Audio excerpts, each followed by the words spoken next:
Well, thank you very much for the invitation, the opportunity to be here. I'm really looking forward to telling you, a little bit about the field of neutral atom quantum computing broadly, and then a little bit about the current frontier that we're working on, in our group. And then afterwards, we can try going up to my lab and looking around there, and I'm happy to answer questions and discuss. So I guess this whole event is sort of about quantum, but I want to kind of give you my own take first on like why it's interesting to build a quantum computer. The first, and kind of the most canonically discussed reason to do it is to actually solve useful problems using the computational power of quantum computers. And so there's certain problems that we know quantum algorithms for, like factoring and optimization, and finding ground states of many-body quantum systems.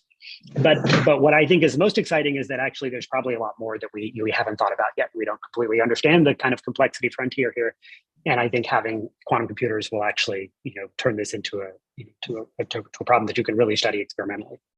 The second is that many-body quantum systems themselves are kind of an experimental lab where you can study the emergent complex physics in these things, and there's connections between that and many areas of physics that are being established right now.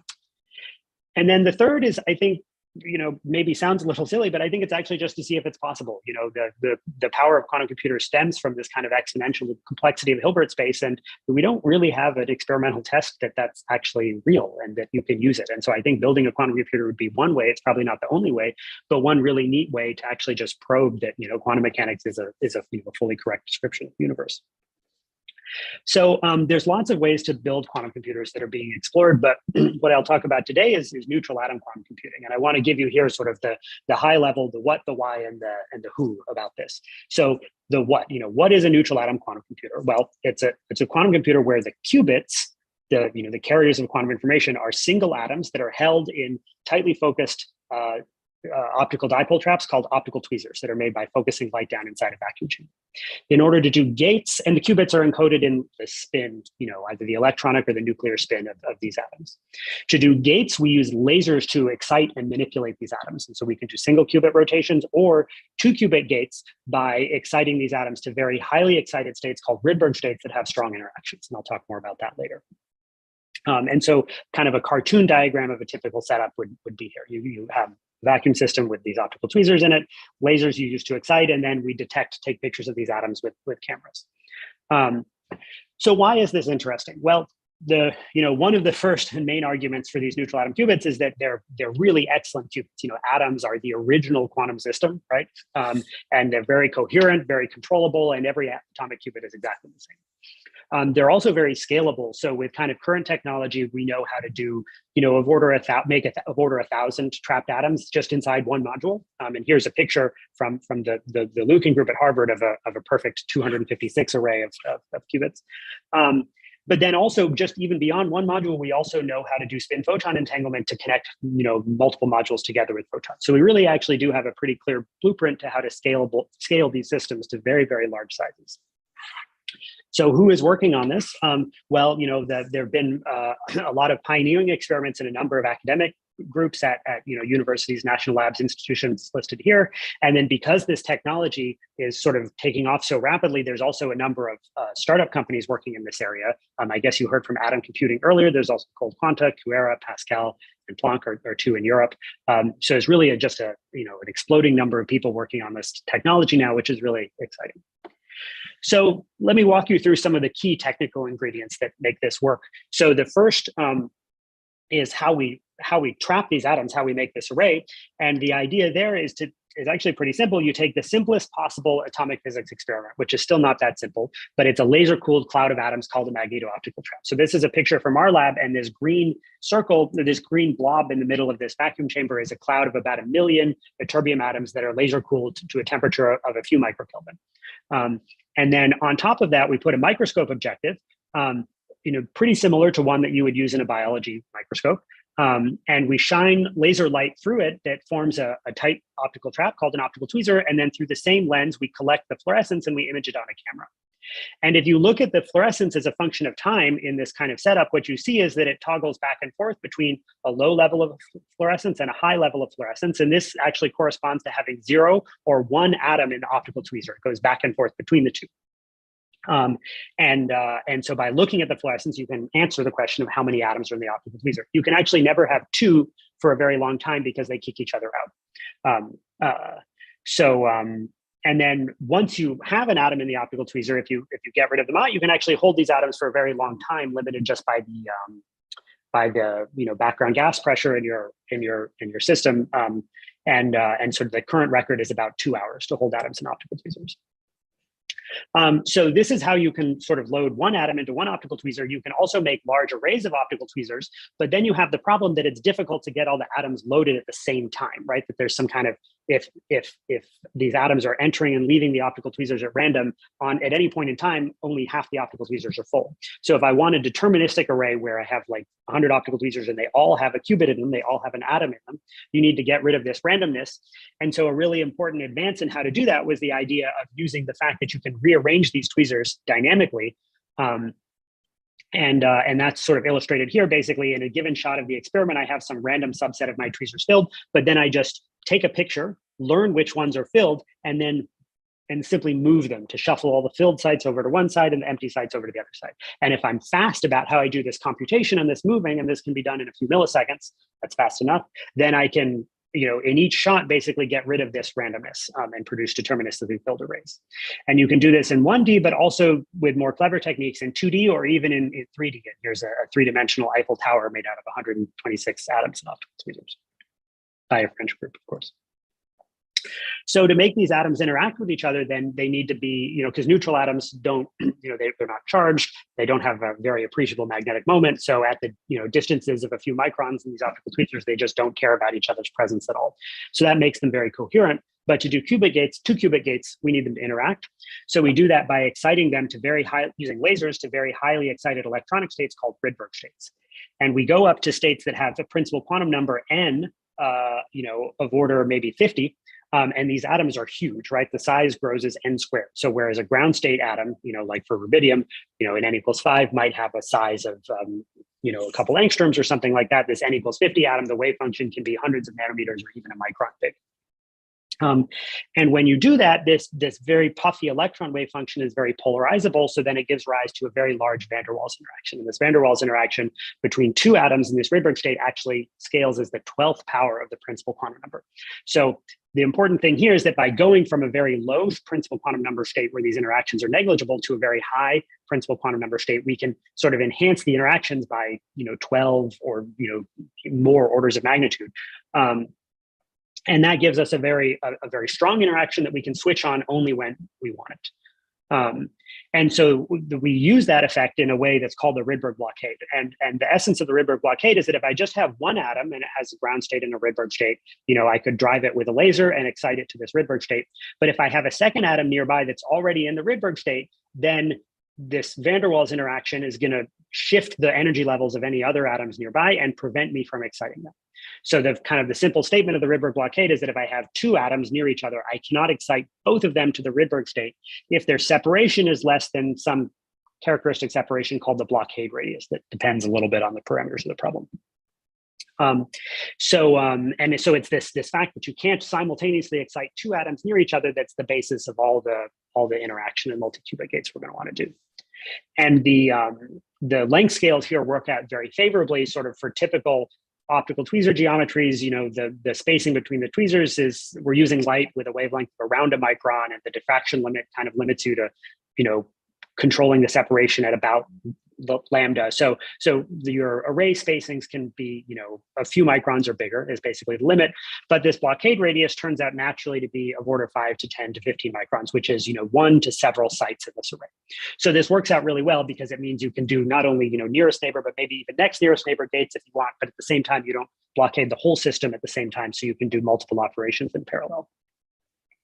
So if you just make a big array of atoms and try to excite them all to the Rydberg state, you're not really doing quantum computing, but still there's many body physics going on in this system, which is interesting in its own right as sort of a field called quantum simulation. And so I just want to show you here sort of briefly two really nice experiments where groups who can make, of order a couple hundred optical atoms and optical tweezers are able to realize something like a quantum phase transition, in this case to a sort of an antiferromagnetic state, and in this case in some sort of a spin liquid where you can see topological properties. But then to actually do quantum computing, we need one more degree of freedom, which is that we actually need multiple ground state levels in which we can encode a qubit. So this might be, spin up, spin down for the electron or the nucleus. And then by conditionally exciting only one of these spin levels to the Rydberg state, we can basically use the Rydberg blockade to implement a 2-qubit gate. So in this example here, if I have two atoms and one of them is in 0 and one is in 1, then I can excite this one to the Rydberg state. But if they're both in 1, then I cannot simultaneously excite both of them, so something different is going to happen. And with the right kind of set of laser pulses, you can harness that into an entangling gate. And this naturally gives you kind of a controlled Z gate. And kind of the current record for 2-qubit gate fidelities for this Rydberg systems that have been achieved by several groups is around 98%. But this is kind of getting a lot better year on year as we understand technical problems. So kind of the current state of the art is that people can, several groups build actually reasonably large systems with of order tens of qubits that they can control individually to actually implement some kind of quantum algorithms. And what's really exciting to me about this is that there's actually several like wildly different approaches that people have implemented in this, this one work here from the group of Misha Lukin at Harvard. The way they actually control these qubits is not actually by focusing lasers down onto them individually, but actually by moving the qubits around to change how they're spatially connected to each other. And then the pattern of gates that you implement just follows from the spatial proximity of different atoms, which you can change over time. And then in another approach here from Mark Safman and the company called Quanta, they instead actually focus down their control lasers onto individual atoms to sort of say, I'm going to excite you at this time and you at this time and you at this time. So there's just lots of room for creativity and coming up with different ways to do things in these systems. So in my last couple of minutes, I want to tell you about, what we actually do, well, what you actually do, as a practitioner in this field, and then what we actually do in my lab. So let me first say that, quantum computing in general is a very, interdisciplinary field, and at least in the specific case of quantum computing with neutral atoms, there's all these different kinds of disciplines that come together. We do a lot of atomic physics. I mean, at the end of the day, we laser cool and trap atoms. But in order to actually run these systems and like address these atoms, we do a lot of work with like optics and optoelectronics, cameras, detectors, modulators. We spend a lot of time doing, engineering things with optical components. There's a lot of electronics and, FPGA firmware and software that actually runs this. And as our experiments get increasingly sophisticated, this has to get more sophisticated too, to the point that it becomes a real research challenge. Understanding the behavior of these systems requires theory, quantum optics, quantum information theory. And then lastly, as we think about building larger and larger scaled systems, there's also a question of, okay, you've got these qubits, but how are you actually going to connect them together? What's the architecture for your computer going to be? And so there's really many different experimental and theoretical and engineering disciplines that all come together to push this field forward. And it's really exciting. So I want to tell you about two research directions then specifically in my group that just illustrate what kinds of things go on in practice. So one major effort in my group has been looking at different types of atomic species that you might use to implement qubits. So, if you're an atomic physicist, your kind of toolkit is this entire periodic table, right? And historically, most laser cooling and trapping experiments are done with these atoms in green here called the alkali atoms, because they have just one valence electron over there on the left side of the periodic table. And that gives them a very simple hydrogen-like electronic structure. But there's a lot of, if you go elsewhere on the periodic table, there's more valence, more active electrons, things get a little bit more complicated, but that additional complexity gives you some other features that you can use. So in my group, what we have been working with is an atom that has a helium-like electronic structure. Although it sits over here, it's a terbium, it has the same valence structure as the atoms over here. So we call it an alkaline earth atom. And the fact that it's got two valence electrons gives you just a lot of different features that you can use. And so what we've been working on is just showing, understanding how these atoms work and showing that these features are useful. And some of the things we've demonstrated recently are that you can encode qubits in the pure nuclear spin of the ground state of these atoms and get, what are basically record, single qubit coherence times of order seconds for these atoms in optical tweezers, do very high fidelity single qubit gates, fidelity is better than 99.9%. And then we've also shown for the first time that you can use these Rydberg states to generate entanglement between these nuclear spin qubits. The second, an example of a second project that we're working on is to really think about how we can use the specific features of this neutral atom platform to actually do things like quantum error correction efficiently. This is more in the kind of computer architecture and quantum information theory side. And so the essence of a theoretical project here that we worked on with some collaborators at Yale and the University of Wisconsin was to think about, when errors happen in this quantum computer, what's really going on and how do you correct it? And what we realized is that using the level structure of ytterbium, you can actually, the dominant types of errors are errors where this Rydberg state decays, but you can actually see when that happens by basically encoding your qubit in such a way that when it decays, it doesn't decay back to the qubit sublevel, but to some other state that you can detect. And so the fact that you can detect where these errors are makes them into a special kind of error called an erasure error that's well known in the error correction community. And these erasure errors are actually vastly easier to correct. So without explaining too much what this means, it basically, the implication is that the threshold error rate for fault-tolerant quantum computing with this kind of erasure conversion technique goes up by a factor of 4 or 5 compared to not having that. And so that can lead to, by clever encoding of this qubit, many orders of magnitude suppression in the logical error rate for quantum computing. So this is, an idea about how these atoms might be useful. And what we're working on now is showing in the lab that our theories about exactly how these errors would happen and how you would be able to detect them are correct. So with that, I want to conclude by acknowledging the extremely talented team of graduate students and postdocs in my lab that have actually pursued this work. I'll leave you with this nice picture of our lasers. And then I guess we should move on to the lab tour now. Yes, fantastic, Jeff. Great visualizations, including the 3D configurations. This is really clarifying for everyone. Great illustrations. There are many questions already, but most of them we will ask after the lab tour. One insight from David from USA, he says, it seems that most quantum computers build more qubits based on engineering skills. There have not been any more advanced quantum theories or technologies to build better qubits. What is your take on this? Is this an engineering challenge or?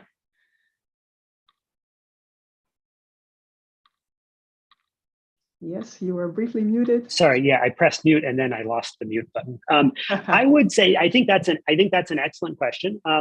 I think that there really is an interplay of these things, and I'll give one example is there's been a lot of theoretical activity that has motivated these so-called topologically protected qubits like Majorana fermions and things like that, where you have a theoretical prediction for how to realize a qubit that's intrinsically robust to errors.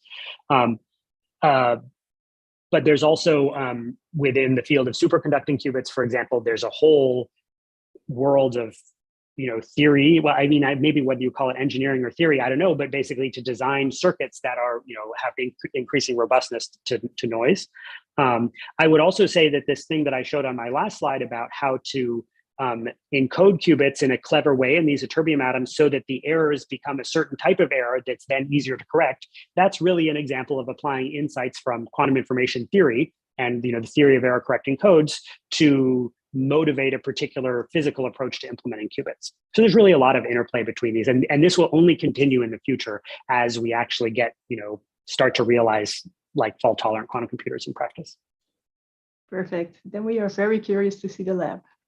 All right, so let me, I guess, with Wi-Fi, I can just walk up there. So I'm just going to mute myself and turn off my camera for a second, and then I'll be right back.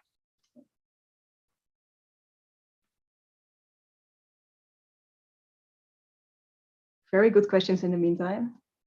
It is really lovely group of participants. Great questions. We will ask as many as possible after the lab tour. In the meantime, thank you all so much. There is a group of participants now participating in the video editing team. Amazing, really great help. Thank you all. Oais, Juliana, Anais, Samira. There is really a bigger group growing, and that is extremely helpful. Others are posting summaries on LinkedIn. There are questions. Will we post the MIT lab tour? We are still discussing with them if we can post it on our channel or on their channel, but it will definitely be posted. That was a great experience last week. Also, thanks to Dimple, Aviral, Yona, several others, ABBA, for posting great summaries on LinkedIn. This is great to show everyone the program and great for everyone among us to review the content. And Jeff, great background. There we are in the lab. You are still muted. You'll get some goggles. Right, okay. So here we are in the lab. I will put on my laser goggles. I mean, basically the essence of the lab is that we have, I showed you this picture earlier, but we have, our experiment, which is actually, these atomic physics experiments is mainly just a bunch of lasers. Somewhere in the middle of all of that is the actual vacuum chamber that has the optical tweezers and the atoms in them. And then, the day in the life of the graduate student is mostly actually sitting, here at these, in our sort of little control room with these computers, and we program how everything works with computers. And then every now and then, something is not acting as it should, so you get up and go over and fix it in real life. Can you tell more about the laser? Vineet from Norway asks, can 1 milliwatt lasers, so laser pointers, be used? So we have, I mean, in my slides, I showed you this picture of the blue and orange and green lasers, and most of the lasers we have need to be tuned to specific transition wavelengths in the atom that you're using. So in our case for, terbium, that's some set of colors. The power we need really depends on what we want to do. So there's some lasers where we do only need 1 milliwatt of power or something like that. And then there's other lasers, like the lasers that we use to make the optical tweezer traps, where we actually want as much as we can. We have some 10 or 15 watt lasers in the lab.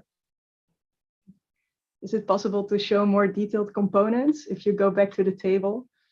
I don't know what you would be able to see, but we can try.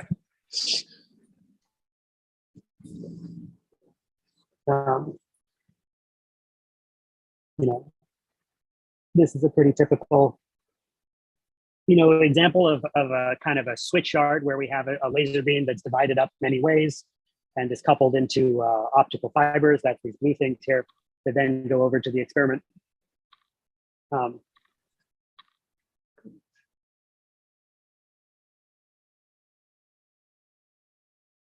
He asks, what type of laser is used, fiber laser or solid state laser? Yeah, so we prefer fiber lasers, when possible, because they're sort of a lot more reliable and robust. But you cannot get fiber lasers at every wavelength. So we also have a diode lasers and some titanium sapphire lasers. We probably have, I would guess, in total about 15 lasers in here. They do different things. Some very enthusiastic reactions here. Taha Rouaba from Algeria asks, what does it cost to implement such an experiment you just showed? The table looks amazing. I think I would sort of a ballpark estimate that there's about $1 million of equipment behind me. There. Yes. And can you tell more about the differences, how you are implementing it compared to look-in or atom computing, from which we had a talk last week? Yeah. So the several years ago when we started this experiment, the thing that really differentiated what we were doing from what other groups were doing was using this atomic species of terbium. So this was, one of the first experiments in the world to use any kind of two electron atom, the alkaline earth atom, and it was the first one to use a terbium. And so over the last couple of years, what we have done is sort of, shown that is a promising approach and that it actually can work, and kind of come up with a lot of reasons you might want to do that. And so, so my understanding is that atom computing started with strontium, but is now building in a terbium experiment as well. I'm not sure what they talked about. Yeah, but I would say that's the main thing that distinguishes our work from others. Follow up by David from USA. Silicon wins the semiconductor war. Which material, or let's say which technology, is going to win the quantum computing war and the neutral atom quantum computing war? Well, I think we've made a very compelling case for a terbium, but within neutral atoms, and I think neutral atoms have a compelling case now for doing very well with quantum computing. But the way I actually look at that, I mean, I try not to be so much of a partisan, though, for one quantum computing platform over the other. What I think is really, interesting about neutral atoms is that, 5 years ago, neutral atoms were really kind of an afterthought, backwater platform. I think 5 years ago, it was, the smart money was on superconducting qubits or trapped ions. But neutral atoms have just exploded so much over the last few years and shown so many unique capabilities that it's really exciting to think about where they'll go. At the same time, the lesson I really take from that is that, it's possible for things to change very fastly on a few years. So while I'm excited about neutral atoms, I also think that this explosion shows that there are probably other technologies that we are not taking seriously at this point that could have their own breakout moment, any day now. So I'm very open-minded. Dimple from Singapore asks, what types of challenges will be there in order to scale up the qubits and error correction?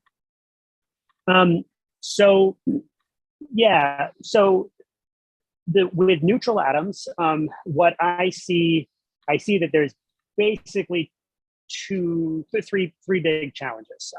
The first is just improving gate fidelities. While things have gotten a lot better in the last few years, we're still a little bit behind other platforms, and also, maybe an order of magnitude or 1.5 orders of magnitude away from where you'd want to be for error correction. What would be the fundamental limit?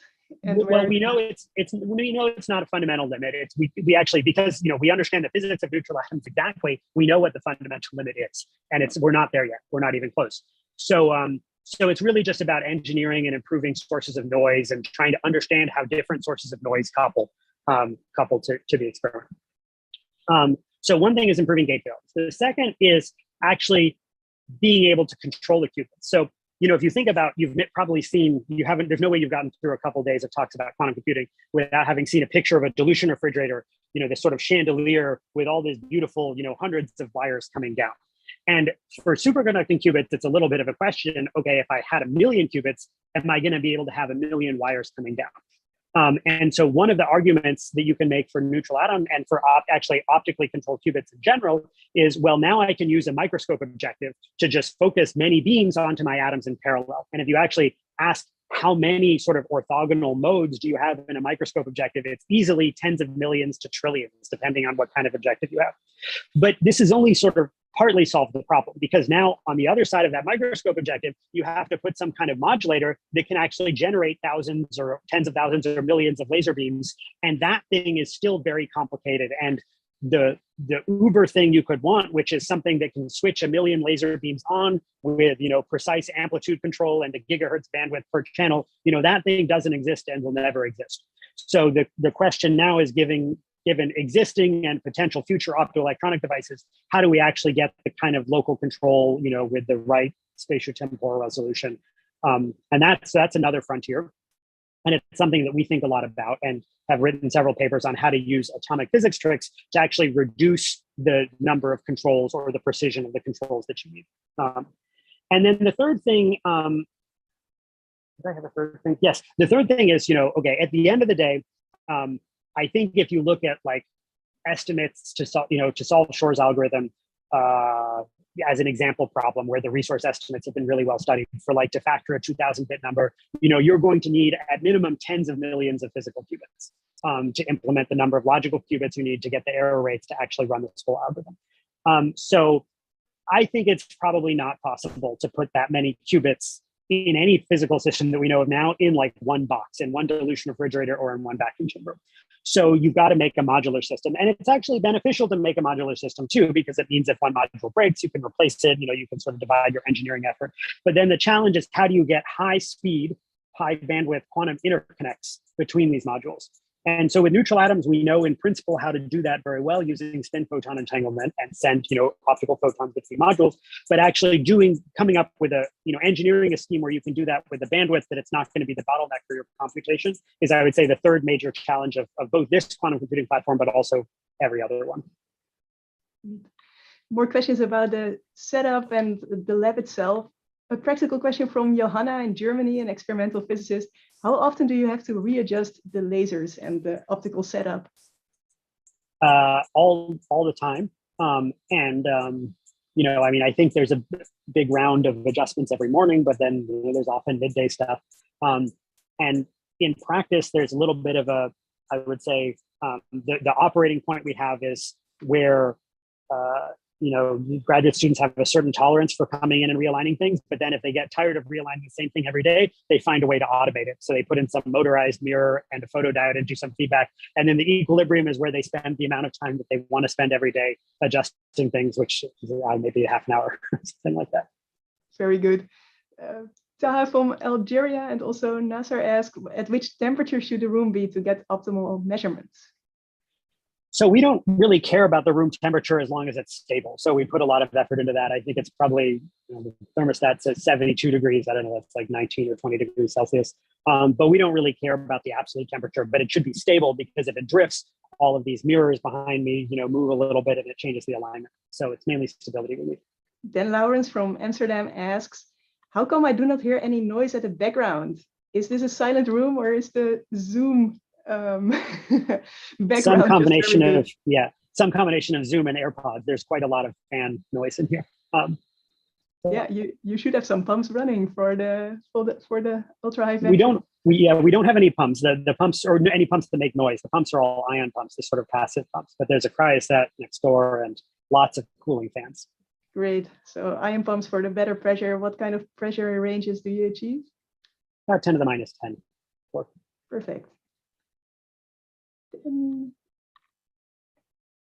Mustafa from Iran asks, how you try to reduce noise in an environment in neutral atoms based qubits just by cooling to near 0 Kelvin or laser cooling? Is there any other way? Well, there's different kinds of noise. So what laser cooling does is it stops the atoms from moving, and that gets rid of Doppler shifts that the atom experiences in the laser beam. So if the atom is moving around, with some Brownian motion, it effectively sees the laser frequency being modulated from the Doppler effect, and that's a kind of noise. So laser cooling gets rid of that source of noise. But there's other noise, like, there's magnetic field noise, and we work to have a quiet environment. The main source of magnetic field noise, it's a problem for us, is actually somebody picks up a permanent magnet that moves it near our experiment. And so we try to get rid of all these magnetic components. But then there's things like noise in the intensity and the frequency of the lasers themselves, where we do quite a lot of work using feedback loops, using PID to stabilize that. Just like you would have a thermostat in your house to regulate the temperature, we have a lot of very fast acting, effective thermostats that stabilize the temperature and frequency of our lasers and a number of other parameters in the experiment. Antonio from Spain asks, how would you reduce the setup size? Which is that's a good question. And maybe like the $1 million question in some sense. I think that there is some amount of just, kind of professional optical engineering. When we build our optical setups, we put in extra mirrors all over the place because we might want to change something later.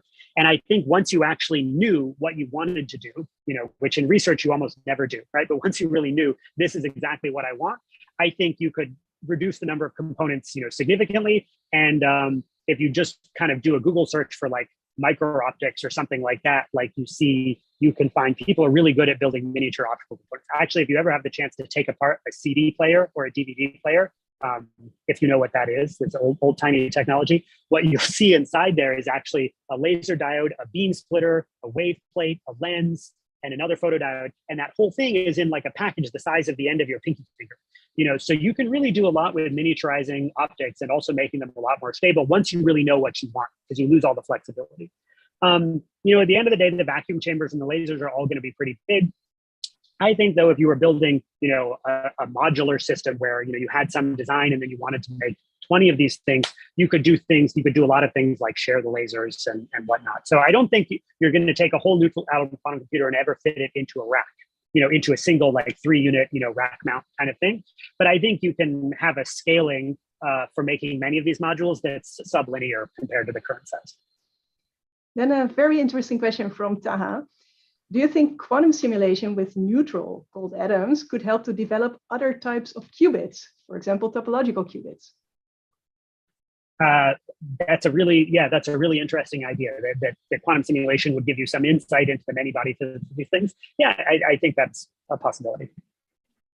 Using qubits for qubits, great. Then can you give us some more insight? How do you get the readout from this setup exactly?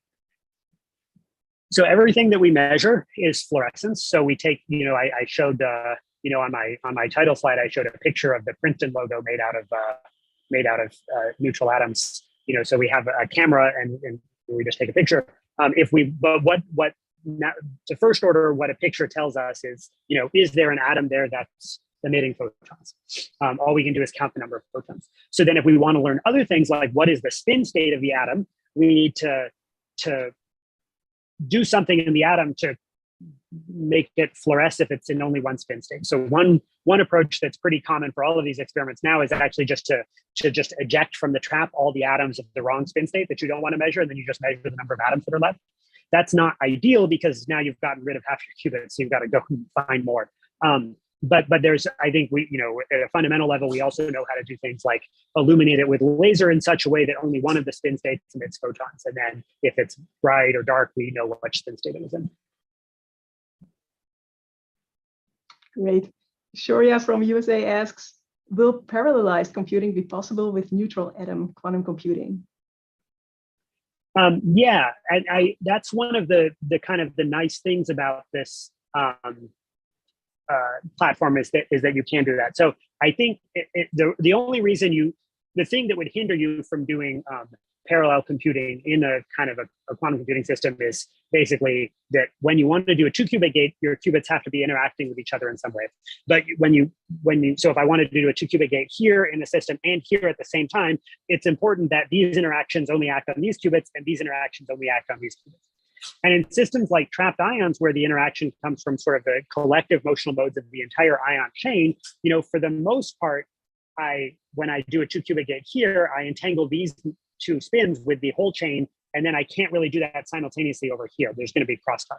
So one of the nice things about neutral atoms is that this Rydberg blockade that you use for the 2-qubit gates is intrinsically local to one part of the system. So I actually can have many separate different Rydberg blockaded volumes throughout the system. Mustafa Iran, we had a talk by Continuum last week, trapped ion quantum computing. Mustafa asks, what is the difference between the control mechanism of trapped ion qubits versus neutral atoms? They're very similar in many ways. I mean, at the end of the day, what you want to do is focus laser beams down onto a bunch of ions. And so because trapped ion quantum computing is a little bit more mature, we've actually taken a lot of inspiration from different ways that they have explored building control systems. Then Miguel Chapa, he asks several times already, experimentalists from the Qubit lab at UCLA, do you use Hamamatsu and Horiba dynamic cameras to measure fluorescence, and which ones? How do you apply magnetic fields to the yttrium atoms? A big thanks in advance for him. So we apply magnetic fields with a combination of permanent magnets and coils. If we need to apply big fields and not change them, we like to use permanent magnets because it's just easier. The cameras, we don't have these Hamamatsu Orca Quest cameras look really great. They're sort of new, kind of with sub-electron readout noise SCMOS cameras. We don't have any. We have photometrics SCMOS camera, and then we've also just bought some Nuvu EMCCDs. Okay, great. He will send you an email for the exact details. Be happy to. Outside your own work, which work from someone else is something you are really excited about? One has to define the field here carefully, like in sort of an infinite field.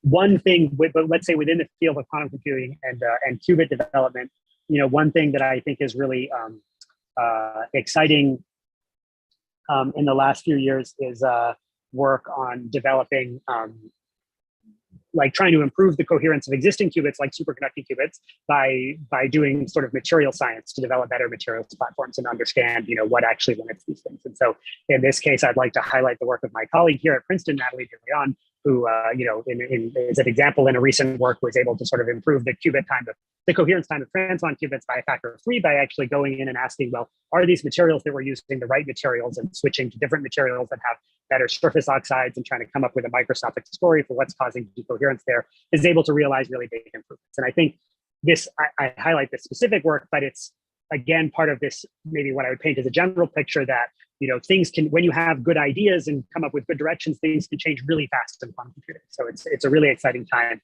to bring together all these different ideas and expertise. Great. A few last quick questions. Wow, many more are flowing in. Can you make the point again? What is special about ytterbium atoms in terms of its physical or chemical features? Why did you exactly choose this atom? Yeah, so this, I think the story in truth is that, so these two electron atoms, or general multi-electron atoms, are more complicated in that they have different types of levels, like singlet levels and triplet levels. They have some levels that have no electronic spin, so you can have a pure nuclear spin. And then there's also some weird features, like in the Rydberg states, there's actually an optically active ion inside that you can use to do different things. So what I would say is, when we started, we did not understand all of these things. All we understood was that there were a lot of features. And so the metaphor that I really have is that it was like a Swiss Army knife, with many different gadgets you could flip out. And when we first started, we did not know what most of these things were going to be for. And maybe some of them actually seemed dangerous. But over the last few years, what we've been trying to do is basically systematically understand all these properties and then think, when we flip something out, can we have an advantage from this? And so far, the answer for many things has turned out to be yes. This sort of, a lot of this level structure plays into our very high threshold error correction work.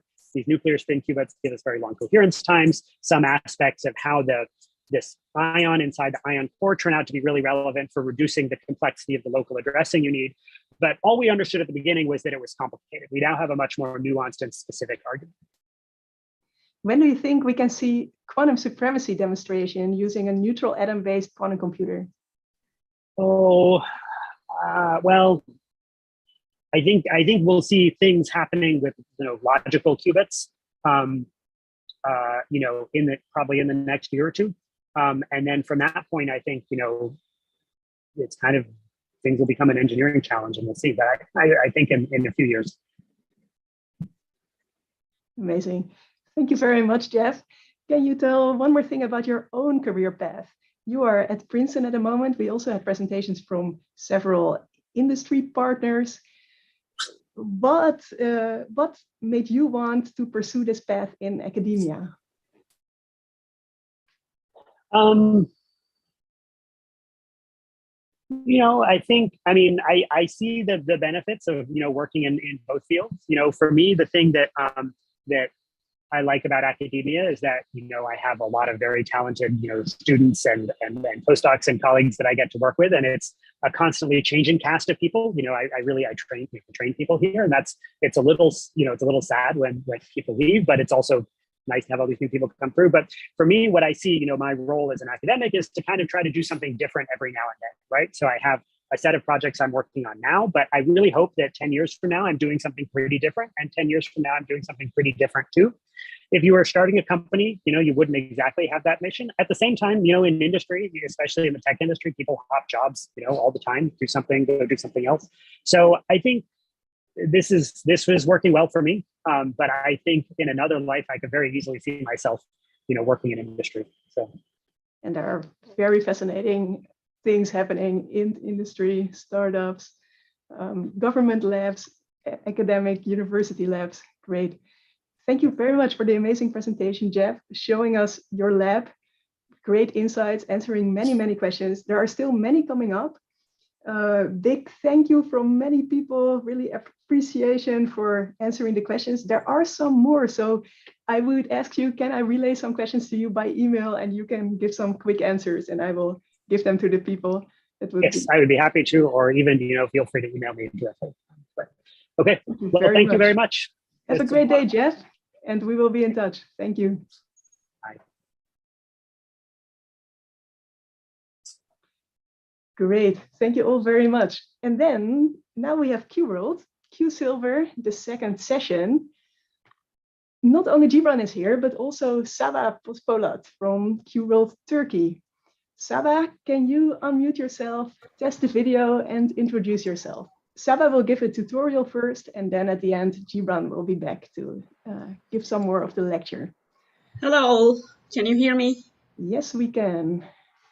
Hi, greetings from Turkey. I am SABA BOZPOLAT. I am a PhD.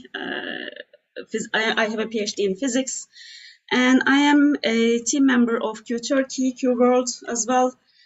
Today, I will solve some of the tasks from Silver notebooks up to the point including Bloch sphere, and Yeah, because this is a hands-on session. Please just ask anything. I will try my best to answer your questions.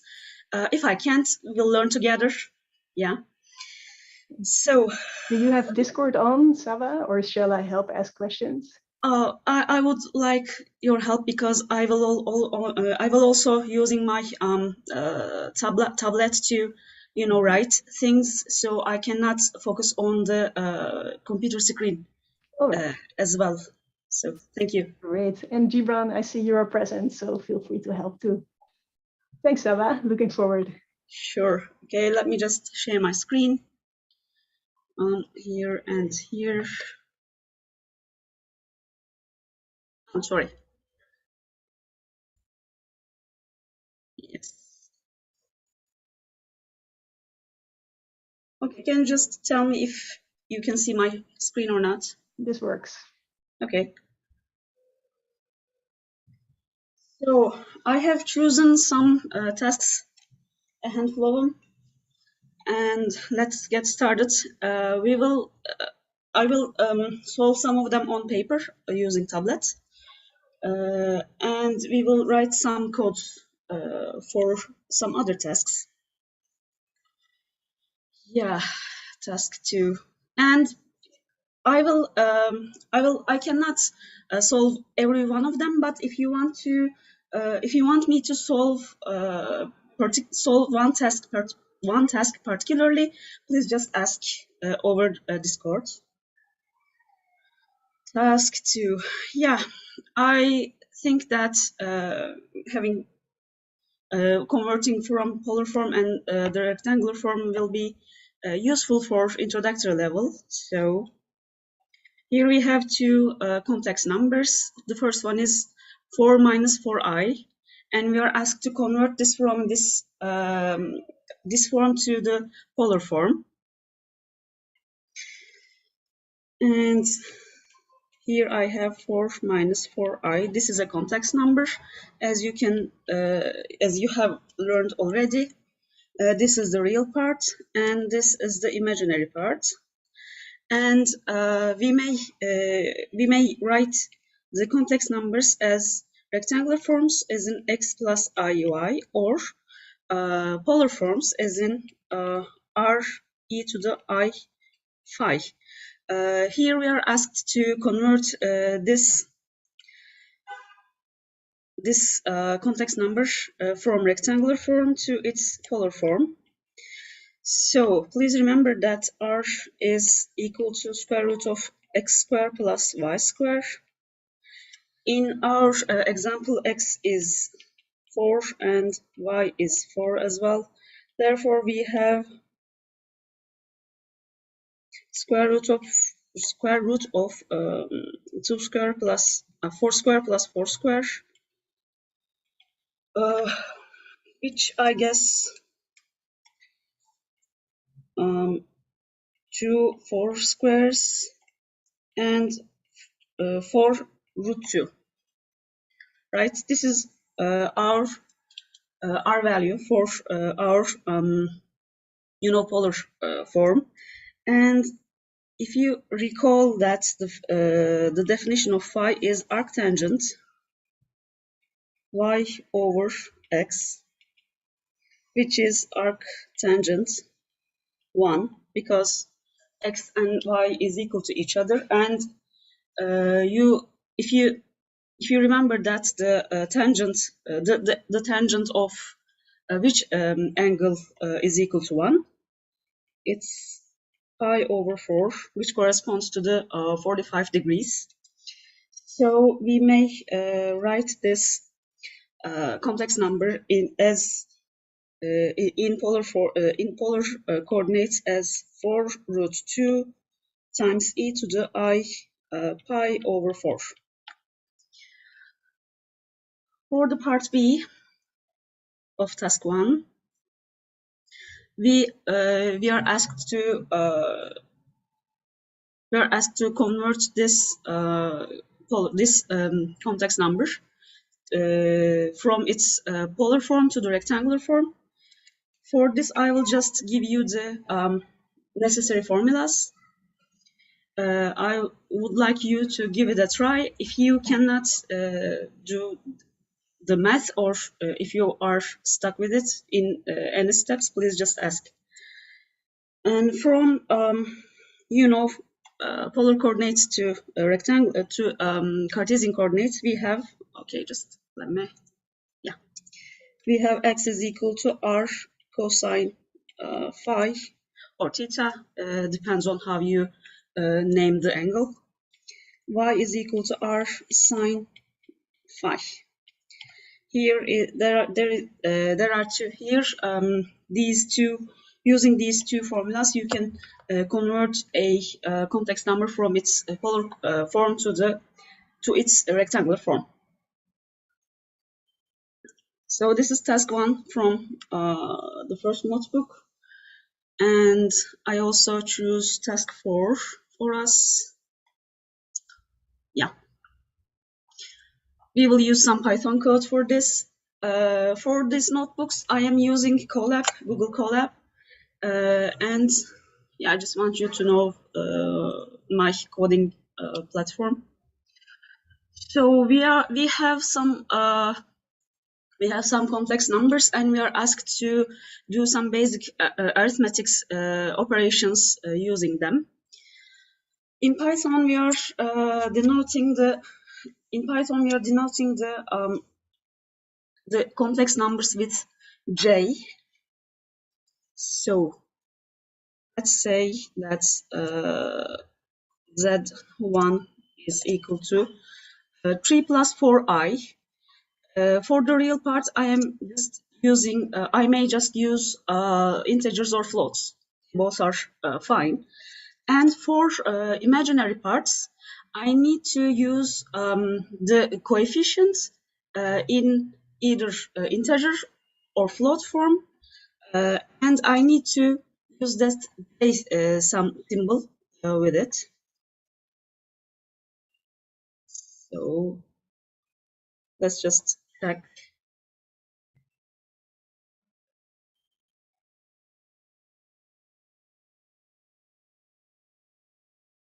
Okay. So we have our first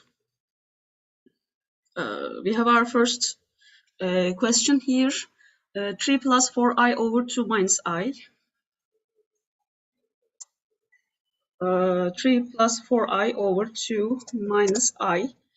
I said that I will use j, but j itself Python would not understand, so I need to use a coefficient in front of j to denote a complex number in Python. Therefore, I need to use 1.0j denote I. Okay, and then I have a multiplication by 7 plus 2i, meaning 2j in Python, and plus 3j in Python. And let's write this number. It's this number to see. Okay, here is our solution. We get minus 1.6 plus 19.2i or j. Okay. So there are other two questions or the examples. As in Z2, I am asked to calculate the fifth order of a complex number. You may use the order operators in Python with complex numbers just as you use them with integers or floats. So 1 minus 2j over 5. And let's print this as well. Z2. And for the last one, I am asked to, I'm asked to calculate I'm asked to divide a complex number by absolute value of another.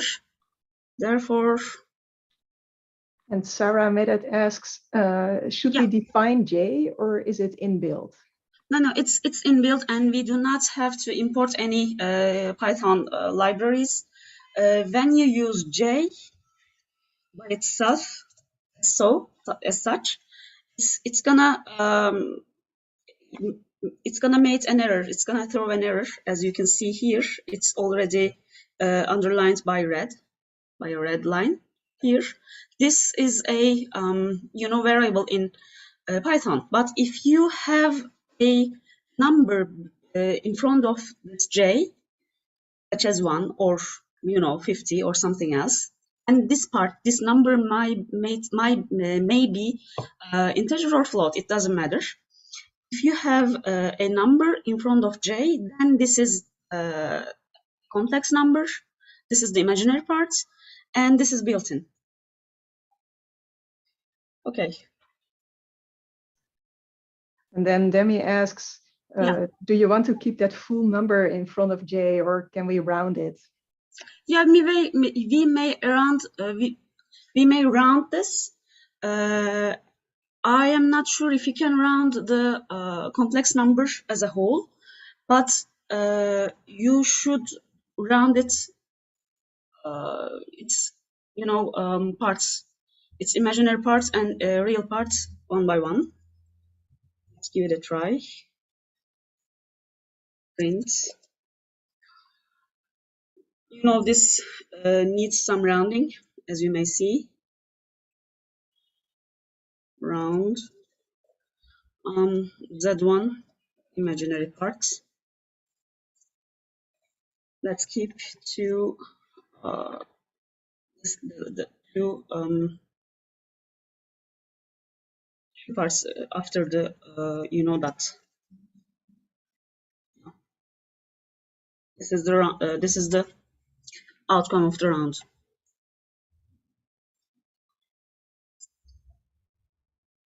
Are there any other questions? That's it. Please go ahead. Okay, let's just move. For now, I hope the others got the answers in the meantime. Yeah, sure. Okay, let's just go to the next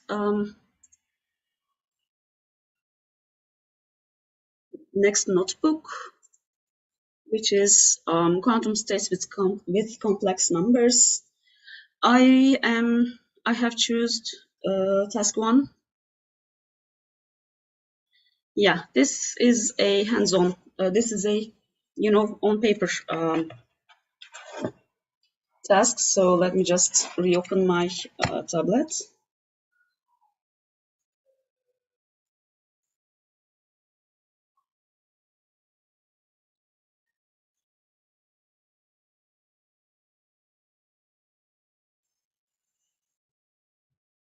Okay.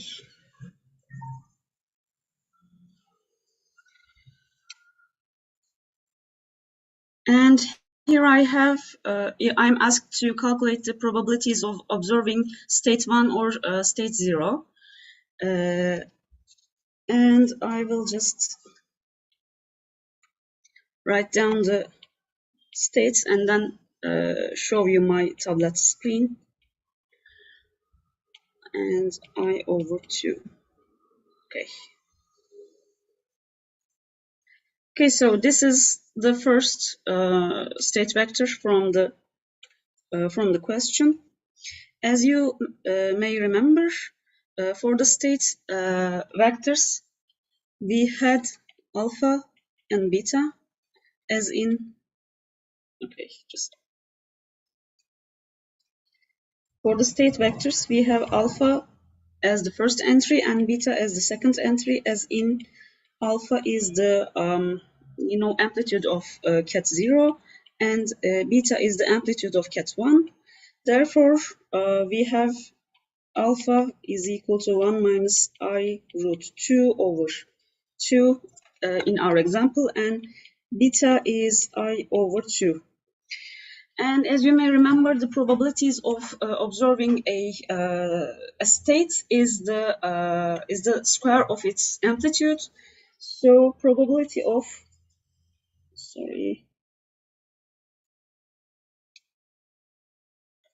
So the probability of seeing or observing 0 is alpha square, which is 1/2 square plus 2/2 square, which is 3/4. And probability of observing 1 in this example is beta square, which is 1/2 square, which is 1/4. Here, while squaring this amplitude, I am using the complex conjugate of alpha, which is the negative sign, which is the same complex number, only with an extra negative sign in front of its imaginary part, meaning that I1 plus I√2/2 times 1 minus I√2/2. Okay. So the other two should done using the similar formula. And for task 3, okay. So we are asked to build a two-dimensional quantum state, and we should build it randomly.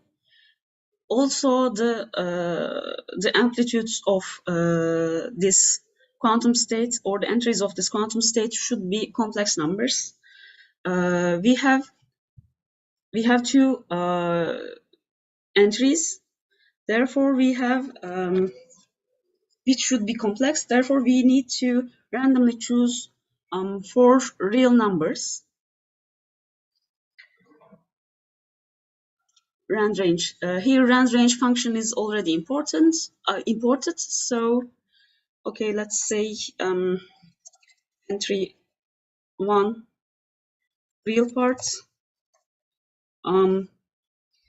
As you can remember, the amplitude of a quantum state might be both positive or negative. Therefore, I will go, let's say, from -100 to 100. This is just a number. After choosing these 4 real numbers randomly, I will normalize the quantum state. So it doesn't matter. It doesn't so much matter which number you choose here. I will need imaginary part for entry 1, real part for entry 2, and imaginary part for entry 2. And let's calculate the length of the state. As you may remember, the length of the state was alpha square plus alpha square plus beta square. Entry 1 is alpha, and entry 2 is beta. Therefore, I have just define alpha and beta first. So there is another way to define complex number in Python, which is using complex function. And in complex function, I need to pass two inputs. The first one is the real part, and the second one is the imaginary part of the complex number. Entry 1 real. Sorry. Entry 1 real. Entry 1 imaginary. Okay. And by using entry 2, real and imaginary, I will define beta. So this is my alpha, and this is my beta.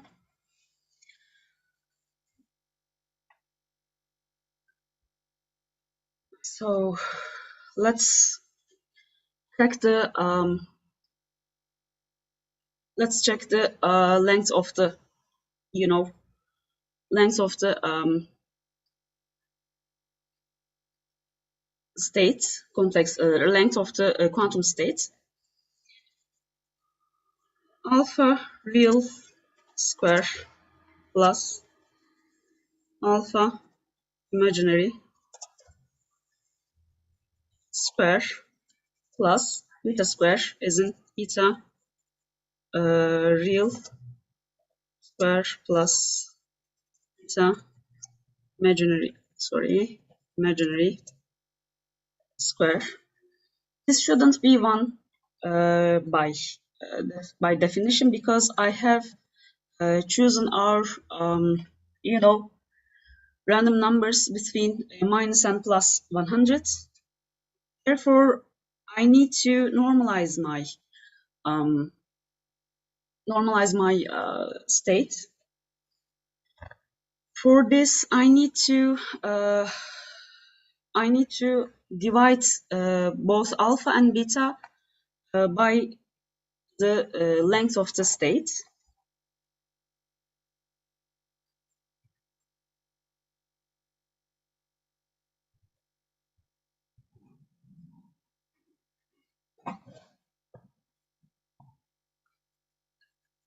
So imaginary, alpha real should be divided by length.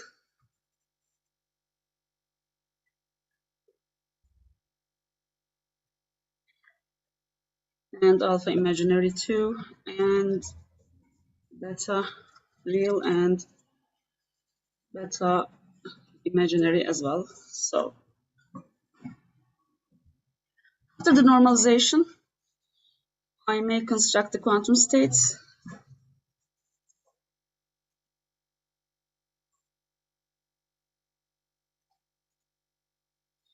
Using alpha and beta, and I may return it to the global, or to the function which has called the random complex quantum state function.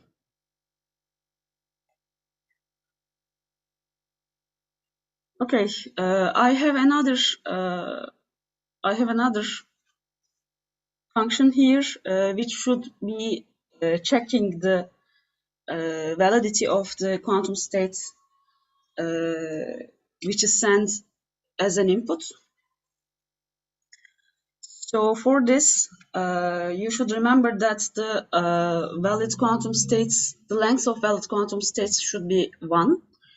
So I need to, calculate the length of the quantum state, the input quantum state, and I should return true if the length is equal to 1, or false if it is not. So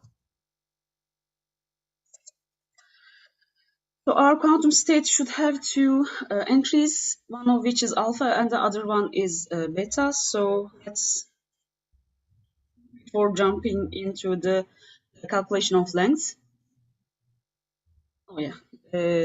let's just first set length to 0, and then we will we will calculate the squares of alpha and beta, and then add this to the length for let's say A in quantum states. Okay, A is a complex number, so length must be we need to calculate the square of both imaginary and real parts of this entries. So A real square plus A imaginary square And then, because the digits in computers are, you know, restricted by the computational sources, this length might be really close to 1, but not exactly equal to the 1. So I need to, you know, consider some really teeny tiny, you know, divisions from the from 1. So if length -1, let's begin with this. So if I you know, if I subtract 1 from the length, I may have I need to have a really small number, but this number might be negative as well. If the length, let's say 0.99998, maybe it's really close to 0, but it's negative. So in order to get rid of this sign issue, I will take the absolute value of this you know, of this subtraction, and let's say if this subtraction is a really small number, then I will accept the quantum state as a valid one. This should do. If this is true, then I should return true. Else, I should return false. Okay.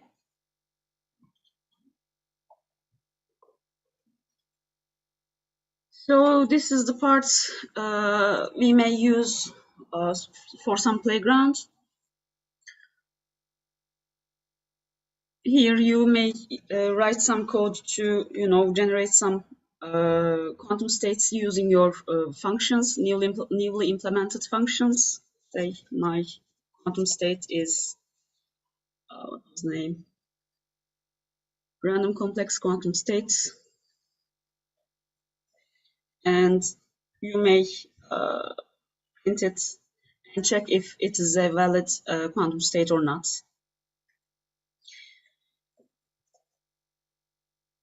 And my US is. There is a question. Do we need a square root in the expression of the length or not? Do we need the square root of expression? Is a square root needed in the expression of the length or not? In theory, yes, but in principle, yes. We need the square root of the length. So after the for loop is done, I need to write that length. Length. Sorry. Okay.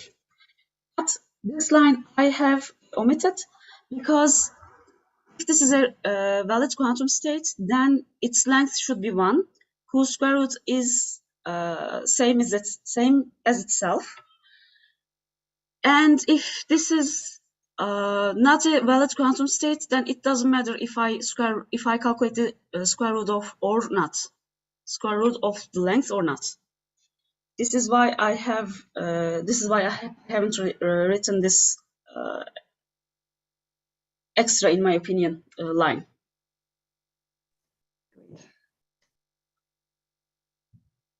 Okay, is there another question?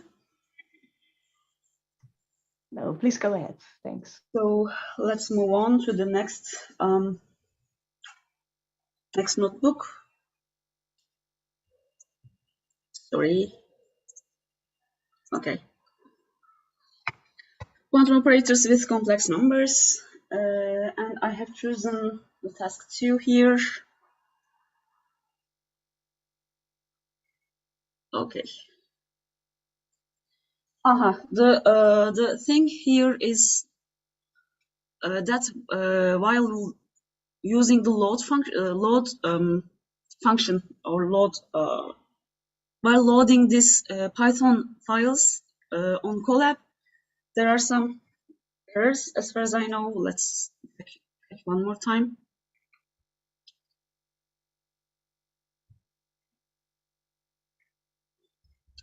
Yeah. So this is an error due to the Google Colab, which I have overcome by copying and pasting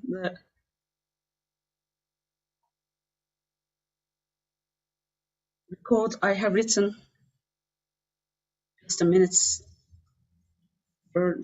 ago.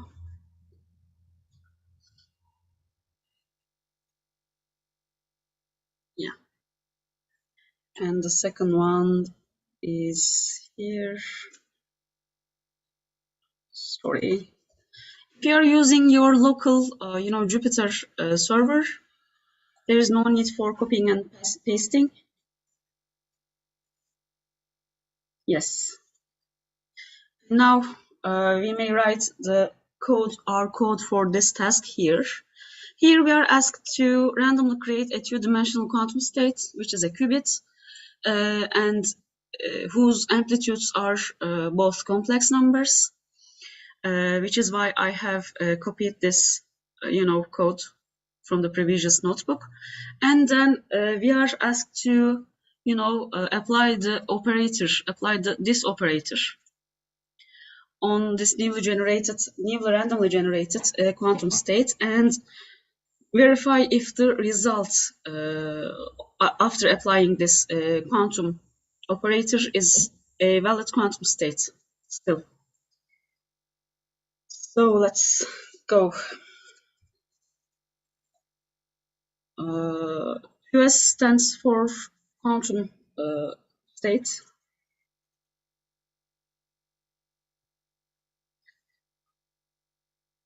Please, let's first check if this is a valid quantum state or not. And QS and print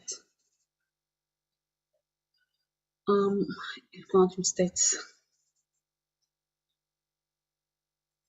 Quantum states QS. Okay. Oh, sorry. Function is not iterable.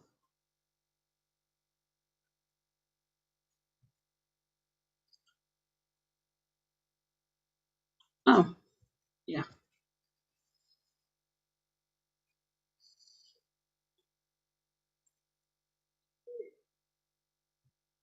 Oh, okay, sorry. Read-only attribute. Okay, this is an error. This is an attribute error, and which says read-only attribute,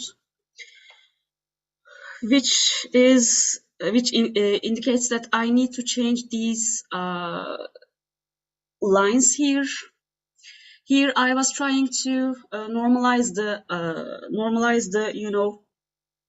our randomly generated quantum state.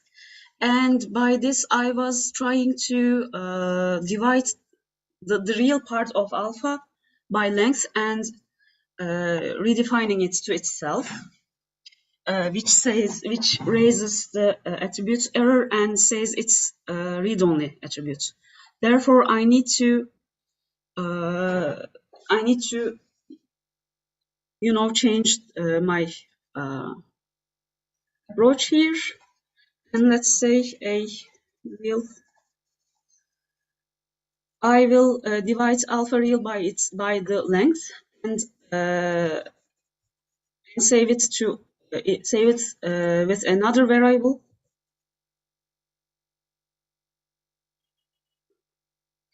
And do the same with the imaginary part of alpha. Also real and imaginary part of beta.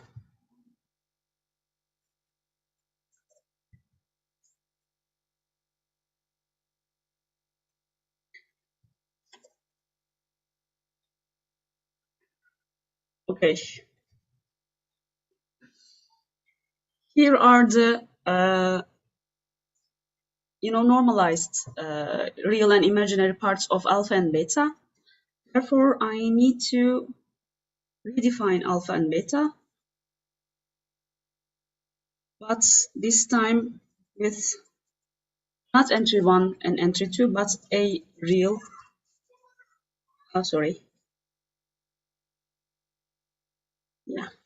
a real and a imaginary, and B real and B imaginary. And this should work just fine. And coming back to the square root of the length, SABA, here you are not only validating, but it's the function generating the quantum state, Abderrahman points out. Sorry, I couldn't understand. You mentioned previously that the square root of the length was not needed for validation, but here you are defining the quantum state. Yeah. Here we go. Great. Yeah. Okay. Okay, so yes. Okay, this is a valid quantum state. I am now sure of it. Therefore, I will comment out this print lines. And in the task, I was asked to apply this operator, this quantum operator, onto the quantum state I have created. So for this, I will use, you may define a list of lists to, store this operator. You may use NumPy, but I will approach this task as an introductory level. So I will just say that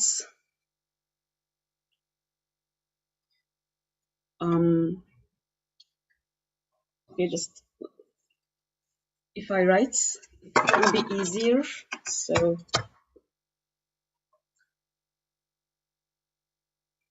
okay.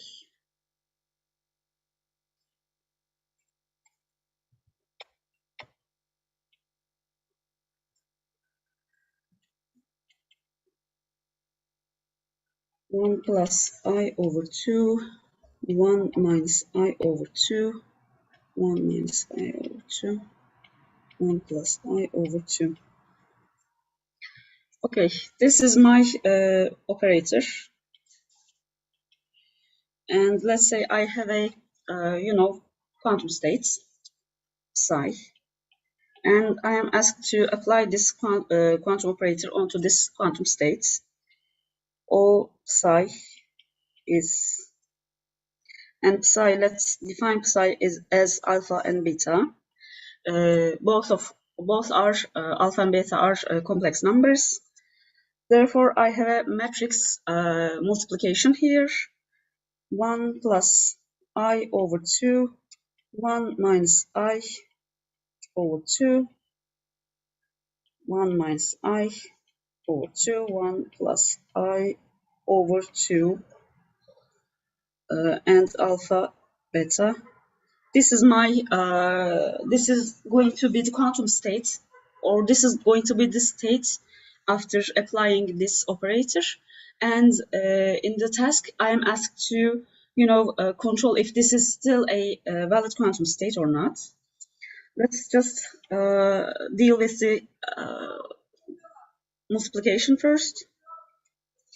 And for those who are not familiar with the multiplication, I will just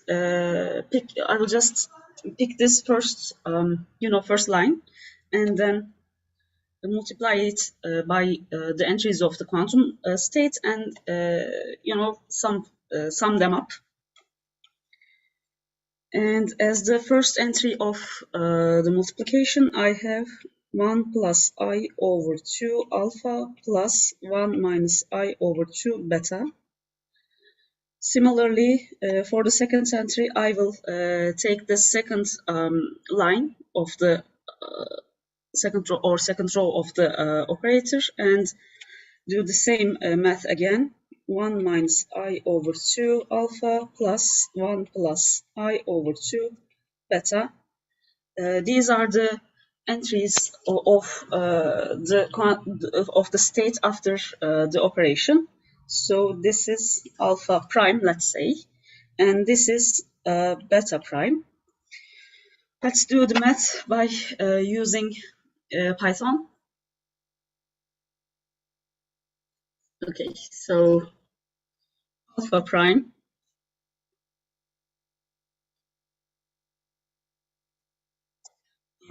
here I have 1 plus I 1 okay 1 plus I for I need to write 1j or 1.j. I need to multiply this with the alpha of the quantum state, which is the first entry of this QS here. So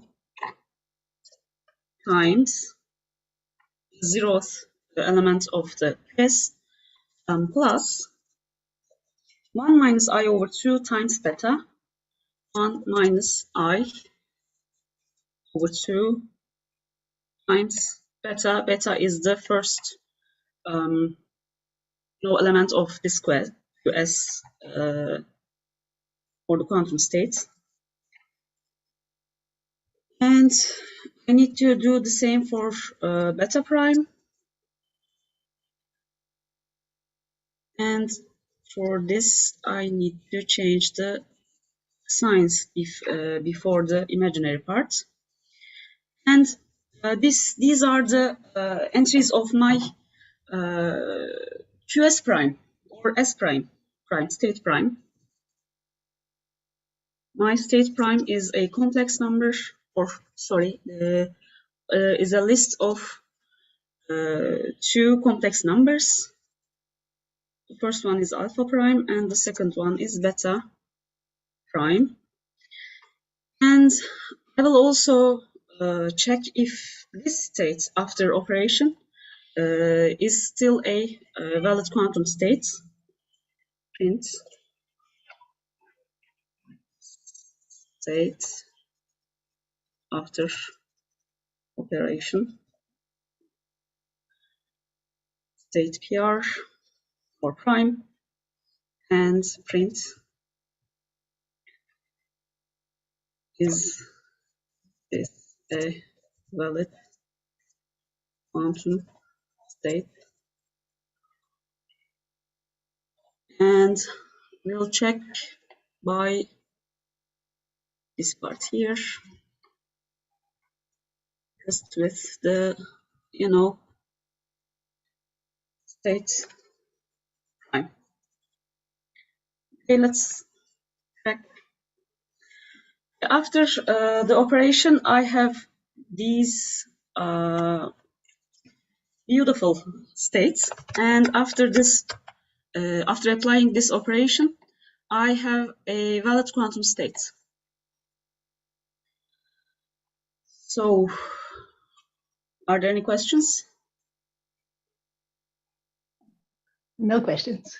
Okay, thank you. So let's move on to the next notebook. Oh, is there any? Okay, I haven't picked any tasks from this notebook, so give it a try and please just ask me anything if you stuck or something. Let's just move on to the next. Task 1 and task 2. Okay, so here is another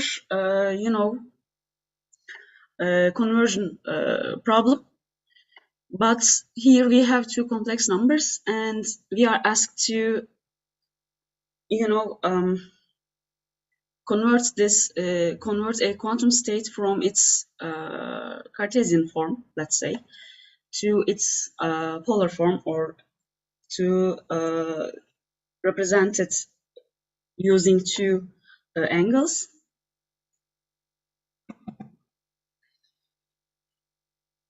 Okay, so here you should remember that for different parts of the unit circle, I have different, you know, I have different criteria. Where was it? So,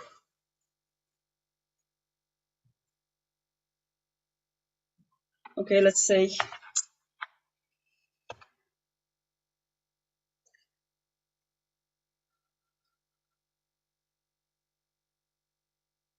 takes a quantum state, and I don't remember the name of the function. So let me just check it. Quantum amplitude to angles. Okay. Sorry.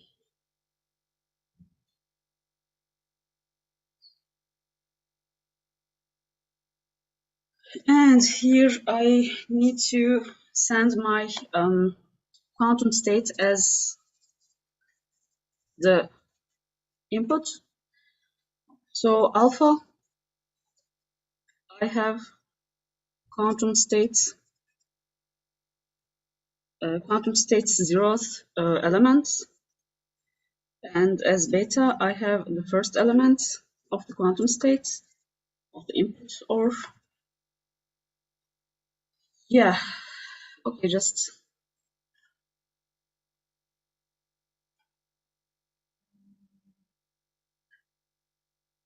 you just remember what we should do.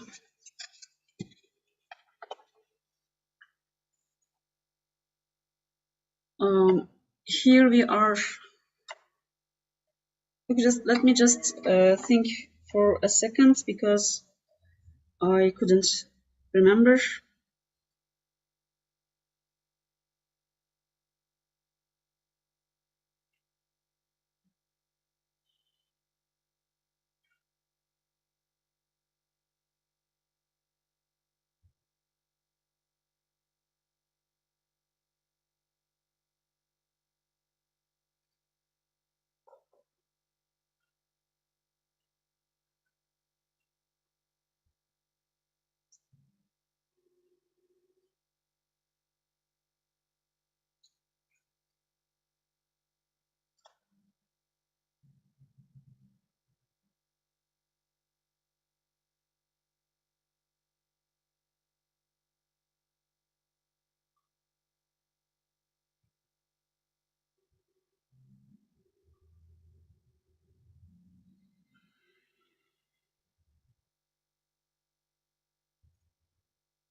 Okay, so yeah.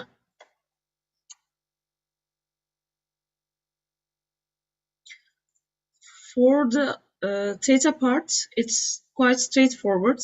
By using the absolute value of beta, I may, you know, calculate the theta. Okay, so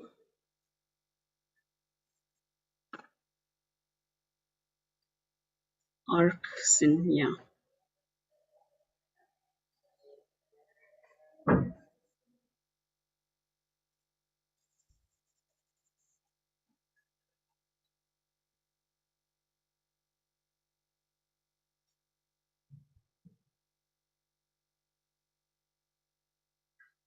Sorry. Okay. Okay, arc sin.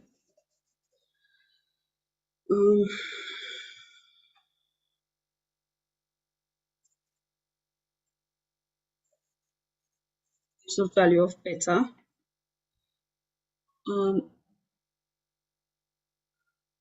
Times 2. Yeah. Okay. So, but for the phi, I will, I need to, you know, use alpha to calculate A prime and use beta to calculate B prime, and then by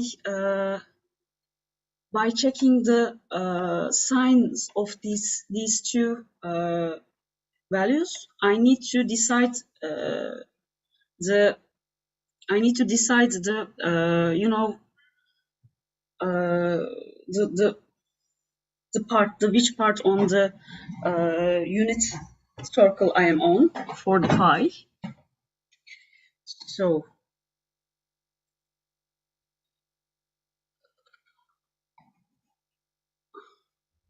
I prime is alpha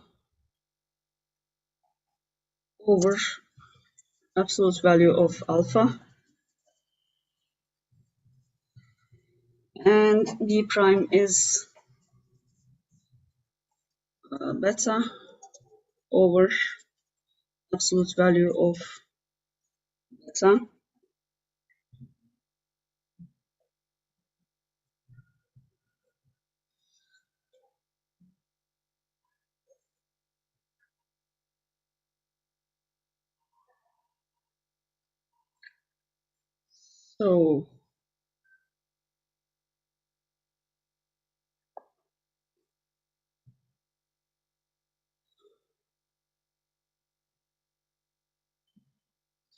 So A prime and also B prime is also A prime and B prime are also another complex numbers, and C is the real part of A prime and D is the imaginary part of A prime.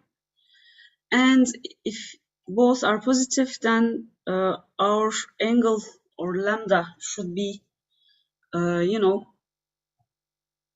between 0 and pi over 2.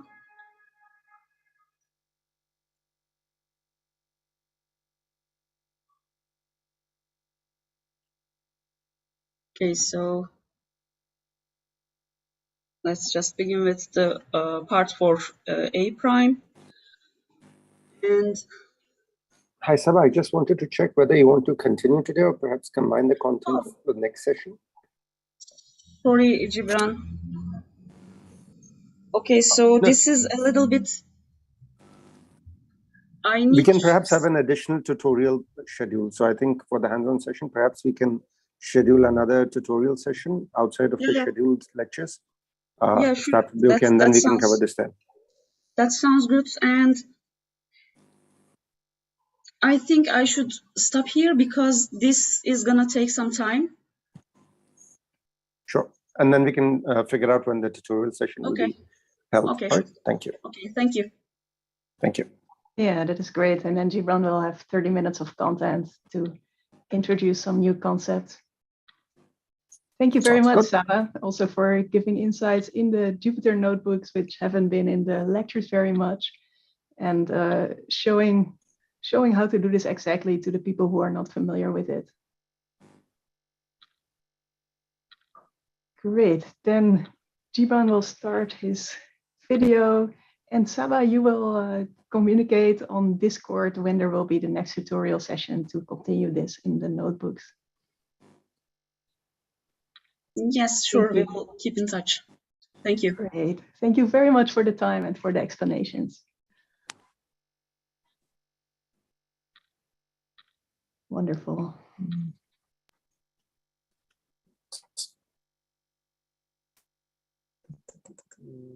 Got a screen. All right. Can you hear me? We can, and we can see it well. And indeed, a new exciting topic coming up. All right, so I hopefully won't take too much extra time today. Welcome back, everyone. And so we had a nice, thorough kind of introduction to complex, like general quantum qubit state representation yesterday, operators on qubits, and so on. We kind of leave that just for today's session. Complex numbers will come back to us on Thursday, my favorite session of the entire kind of 2 workshops, where we discuss quantum Fourier transforms. Hopefully, even if you've done classical Fourier transforms, the perspective on our Thursday session should be interesting. It's my favorite session, so please do tune in. To kind of prepare for our Thursday's discussion of QFT, let's just discuss today a couple of kind of traditional kind of the initial first few quantum algorithms that were discovered. So Grover's algorithm kind of was something that came along a bit later. It's definitely one nice application of quantum algorithms, but it has this iterated application that's kind of amplitude amplification, whereas there's a slightly different structure to some of the other algorithms. And that's what we'll discuss today, so that it will feed into our QFT discussion on Thursday. All right, so we define we'll actually see two algorithms. Both of them are working in the query complexity model that we saw in our example, as well as in Grover as well. The idea though here now is that our oracle that's encoding the function that we're interested in will have an additional promise associated with it. All right, so the idea is we've got a function f, but we are now guaranteed that rather than having any arbitrary Boolean function. So if you recall Grover's algorithm, the idea was you could have an arbitrary Boolean function and you were interested in finding one input instance for which the function evaluates to 1. Now we are promised that this oracle that we are provided is encoding one of these two possibilities for the function f. That the function f will have the property that it's either constant, i.e. it maps to 0 on all inputs, or it maps to 1 on all inputs for n bits, or the function f is balanced, i.e. it maps to 0 for exactly half of the input strings and 1 on the other half. So this is exactly what it says, right? So the number of bit strings for which the function evaluates to 0 is equal to the number of bit strings for which the function evaluates to 1, and that's equal to, given n length n bit strings as input, that's exactly 1 over 2 to the n minus 1, right? So now, well, the number of bit strings are 2 to the n minus 1. This is a very kind of generic scheme that will show up in many quantum algorithms in terms of the circuit representation. This is your n qubits initialized in the 0 state. Your auxiliary qubit that's initialized to 1, recall that we'll kind of implement phase kickback. Hence, we apply a Hadamard to all of these qubits to get them into a nice uniform superposition, apply the oracle, and then something that we'll have lots more to talk about on Thursday, there's this kind of interference pattern or constructive and destructive interference that we kind of cause to happen based on the choice of operations that we apply later. In this specific case, this ends up being the Hadamard again on the n qubits. And then we just measure the n qubits. And so the task is for us to figure out whether the given function that is being encoded by the oracle, is it a constant function or is it a balanced function? Hopefully a little bit of thought should allow you to figure out if we were coming up with a classical algorithm for this problem such that it works perfectly. How many queries would we need in the worst case?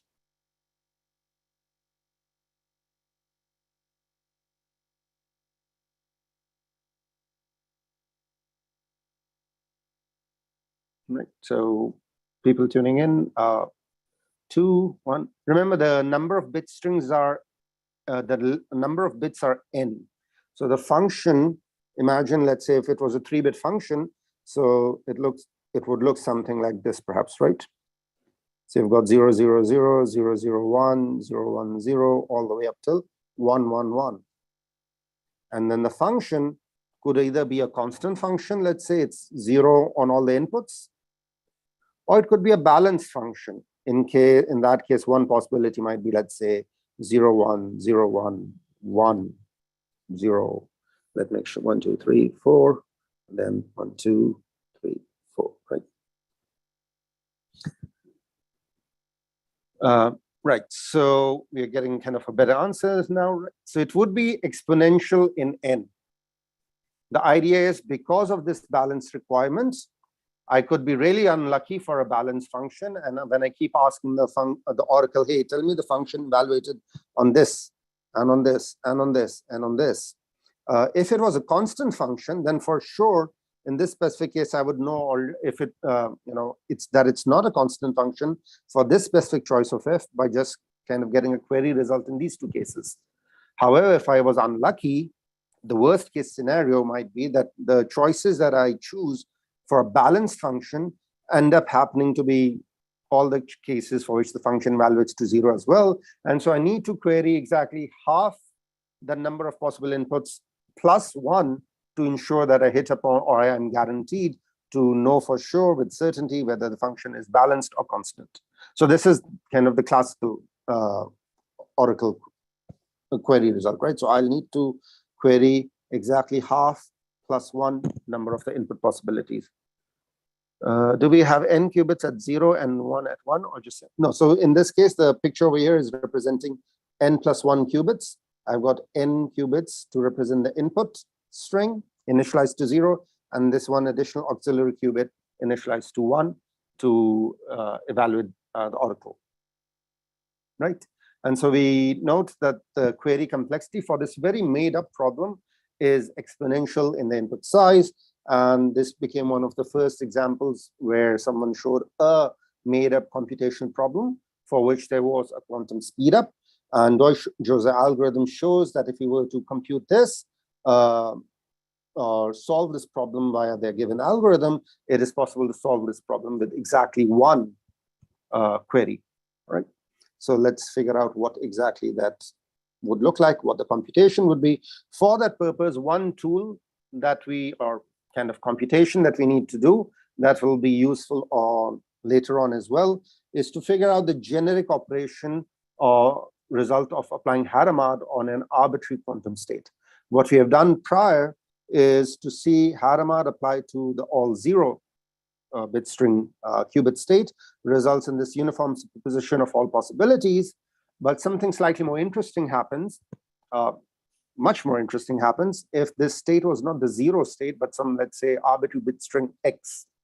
So to build towards that, let's kind of do the computation. We already know what happens when h is applied to 0 and 1. For our purpose, let's kind of try to write it down in a little bit more concise representation. So this would look like 1 over square root 2, 0 plus minus 1 to the a 1, right? So this now is in the, we've kind of encapsulated whether a is 0 or 1. The output state would look like this. The only thing that we need to keep track of is this sign flip, the local phase, if you recall our discussions. And this again can be written even a bit more concisely via this summation notation. In the meantime, if you want more explanation from SABA to continue her tutorial after JIBRAN is ready, 1:15 in ET, please put a thumbs up on Discord. Thumbs up if you want to stay with SABA in half an hour. Thank you, Malu. Right, so if you want the discussion to continue today, right after my session is over, please put a thumbs up. It may also be possible for you to suggest, some other time if this doesn't work for you, perhaps. Oops. B. So what have we gained by this slightly more concise representation is that we've kind of got a dependency here on what the input was and what the output is, and showing up over here in the exponent. And that really helps us to then build the general representation, i.e. Hadamard applied to n qubits. You can kind of now take this representation and apply that in general. So imagine if we had 2 qubits, one was in state x1, either 0, 1. So x1 now is not an arbitrary qubit in superposition. Imagine x1 is either 0, 1, x2 is either 0 or 1, and I'm applying Hadamard on both of these qubits. We'll just apply the above formula for both of them. And so you will get y1 minus 1 x1 dot y1 y1. So that's what happens as a result of applying Hadamard 1 on qubit 1, and similarly Hadamard 2 on qubit 2. x2 y2 y2, right? Okay.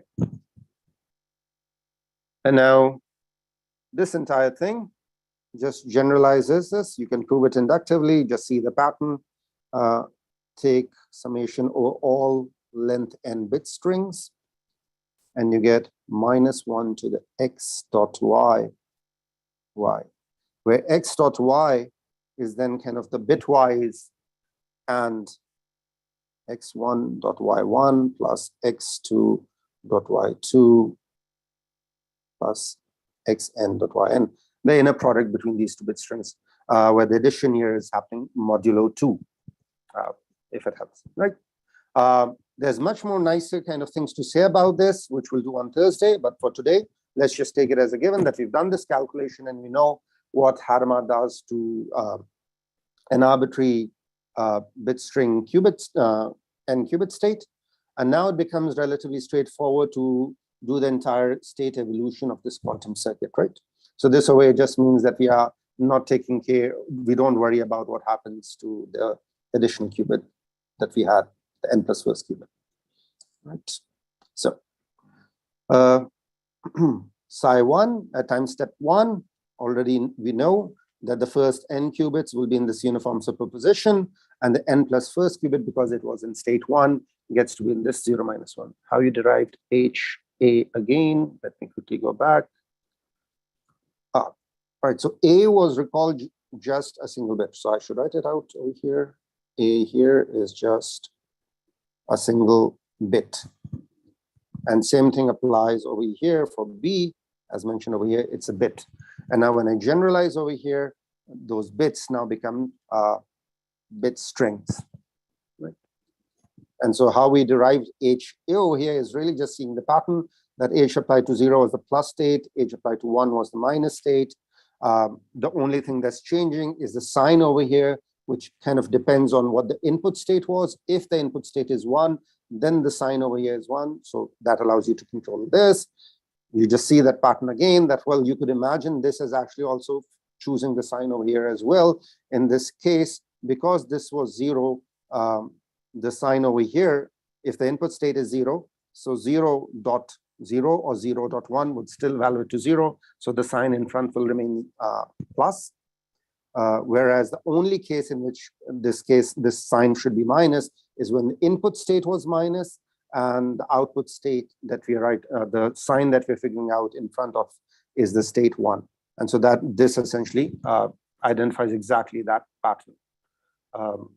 And this pattern, which will be much more useful when we kind of think about this in a more generic form on Thursday.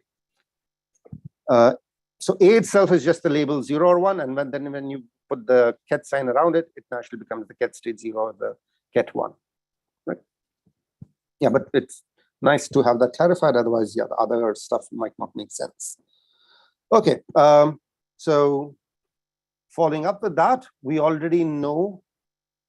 So once we have this, we know the action of B sub F. I won't kind of bore you with all the details. Recall, you can review the notes from previous lectures.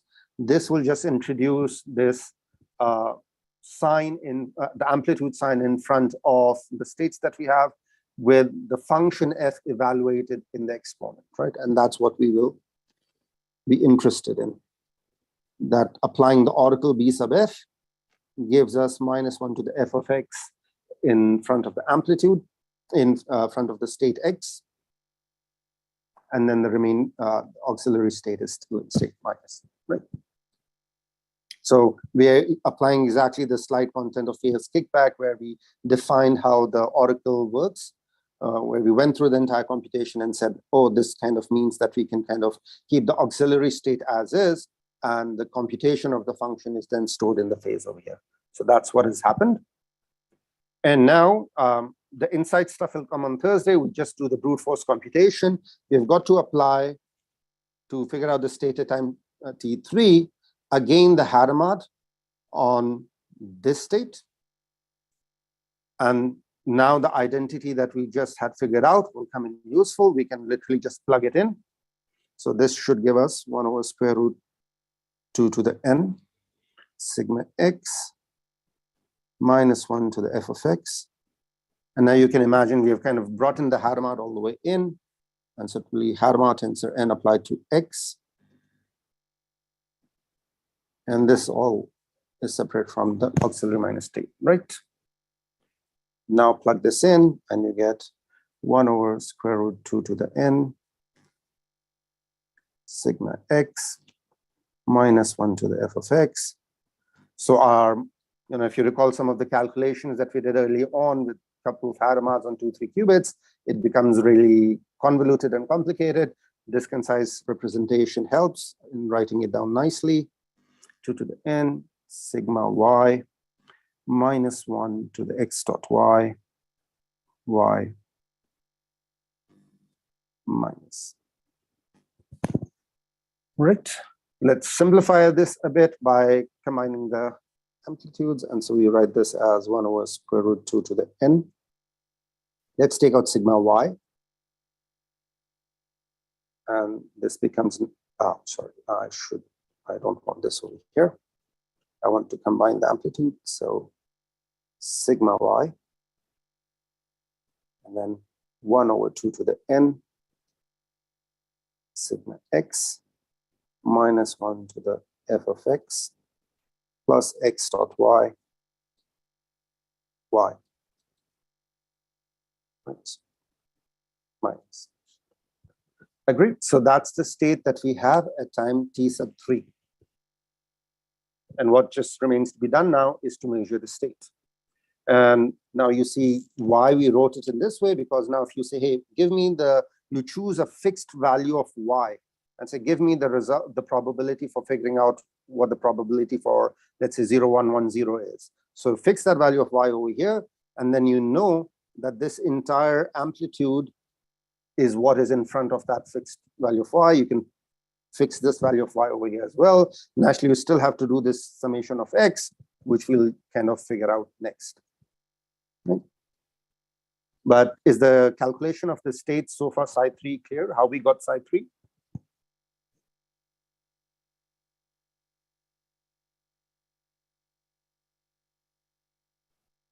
Maybe it's a little bit complicated looking if it's the first time you're looking at it, but the key things to keep track of over here is how the information about f of x and kind of the second Hadamard that we've just applied shows up in the amplitudes.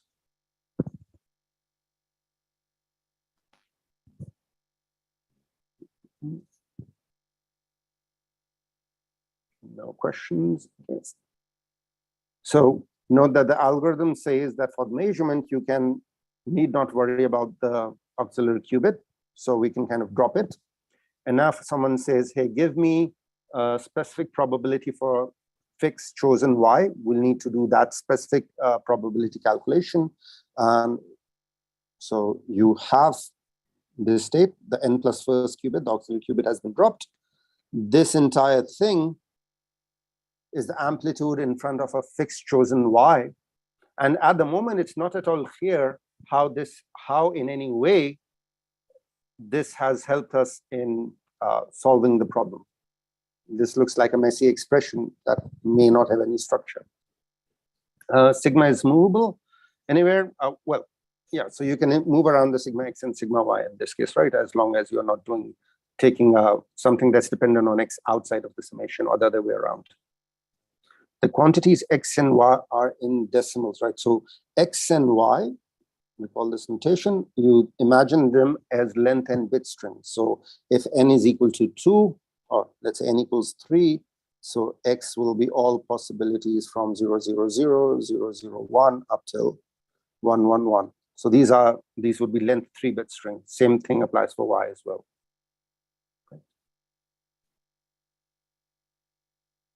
Okay, so we've used kind of similar notation when we discuss Grover's algorithm. So maybe just reviewing the slides over there would be nice.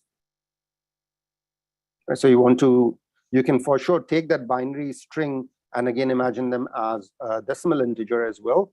But for our purpose, for the moment, it helps to think about them as binary bit strings, not just bit strings. Right? Okay, So let's say a little birdie came and told you, hey, rather than worrying about all the different probabilities that you'd have to calculate over here, let's just, and this might be a nice intuition you might have as well. Well, the simplest thing to calculate over here might be, well, when we fix y equal to 0. If you fix y equal to 0, then this expression becomes a little simpler, right? X dot y kind of vanishes. What would the expression look like for y equal to 0? Just the amplitude. What could you simplify it to?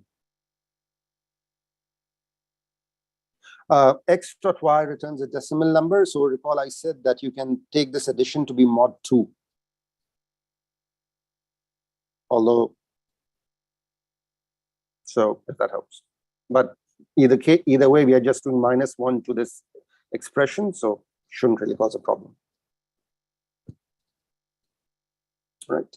So what I'm looking for is what will this amplitude simplify to for the case when y equals the all 0-bit string. Right. So this goes away. So I'm left with 1/2 to the n sigma x -1 to the f of x. Right.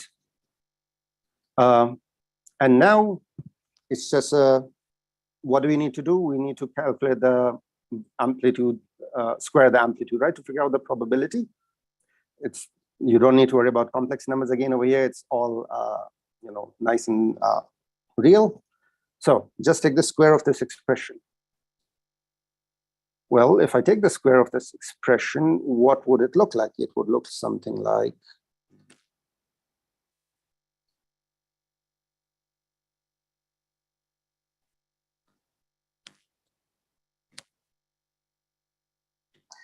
and now comes the test of whether you're following along or not. Recall the function f in the beginning of this problem definition, sorry for quick scrolling, was guaranteed to be either constant or balanced. So you had only one of these two possibilities. So either the function f will always be 0 on every input or 1 on every input, or on exactly half of the inputs it will evaluate to 0. We don't know which ones, but we know that on half of the inputs it will be 0, and on half of the inputs it will evaluate to 1. If I use this information, could I simplify this expression over here? So let's take it one at a time. Imagine f is constant. So that would mean f is evaluating to 0, let's say. So this is the case when the function f is constant, and constant such that it always outputs 0. So you'll have this thing evaluate to -1 to the 0 everywhere, right? So -1 to the 0 will give you 1, and so you'll get all the entries kind of summed up over here, 2 to the n over 2 to the n, and you get exactly 1, and so you get the output 1. The expression simplifies to 1 if f is constant. You can verify that exactly the same thing happens if the function f was constant such that evaluates to 1, because then you'll just have -1 to the 1, and that also sums up -1 entries 2 to the n number of times. So you'll get -2 to the n over 2 to the n. We're squaring the term, so the minus sign doesn't really matter, and you still get a 1. We're not out of the woods yet, but it looks nice and very hopeful. What if the function f was balanced? Well, in that case, exactly half of the entries, no matter what the distribution is of how which entries are evaluating to f of x equals 0 and which are evaluating to 1, kind of like along the lines of how you think about Grover's algorithm, you can partition this into half good and half bad, in the sense that half of them will be evaluating -1 to the 0, half of them will be evaluating to -1 to the 1, and so they will cancel each other out. So we get the summation to evaluate to exactly 0, and so you get 0 if f is balanced, as some of you have already figured that out. And that's really nice, because now this means you needed both these properties. So that means the algorithm is essentially saying, perform this entire evolution, then do this measurement of the n qubits. If the measurement result is the all 0-bit string, then you are guaranteed that the function f that was being encoded by d sub f is the constant function. And if you get anything other than the 0-bit string, then you know that the function f is balanced. because it is not possible to get any other bit string as output when the function f is constant, right?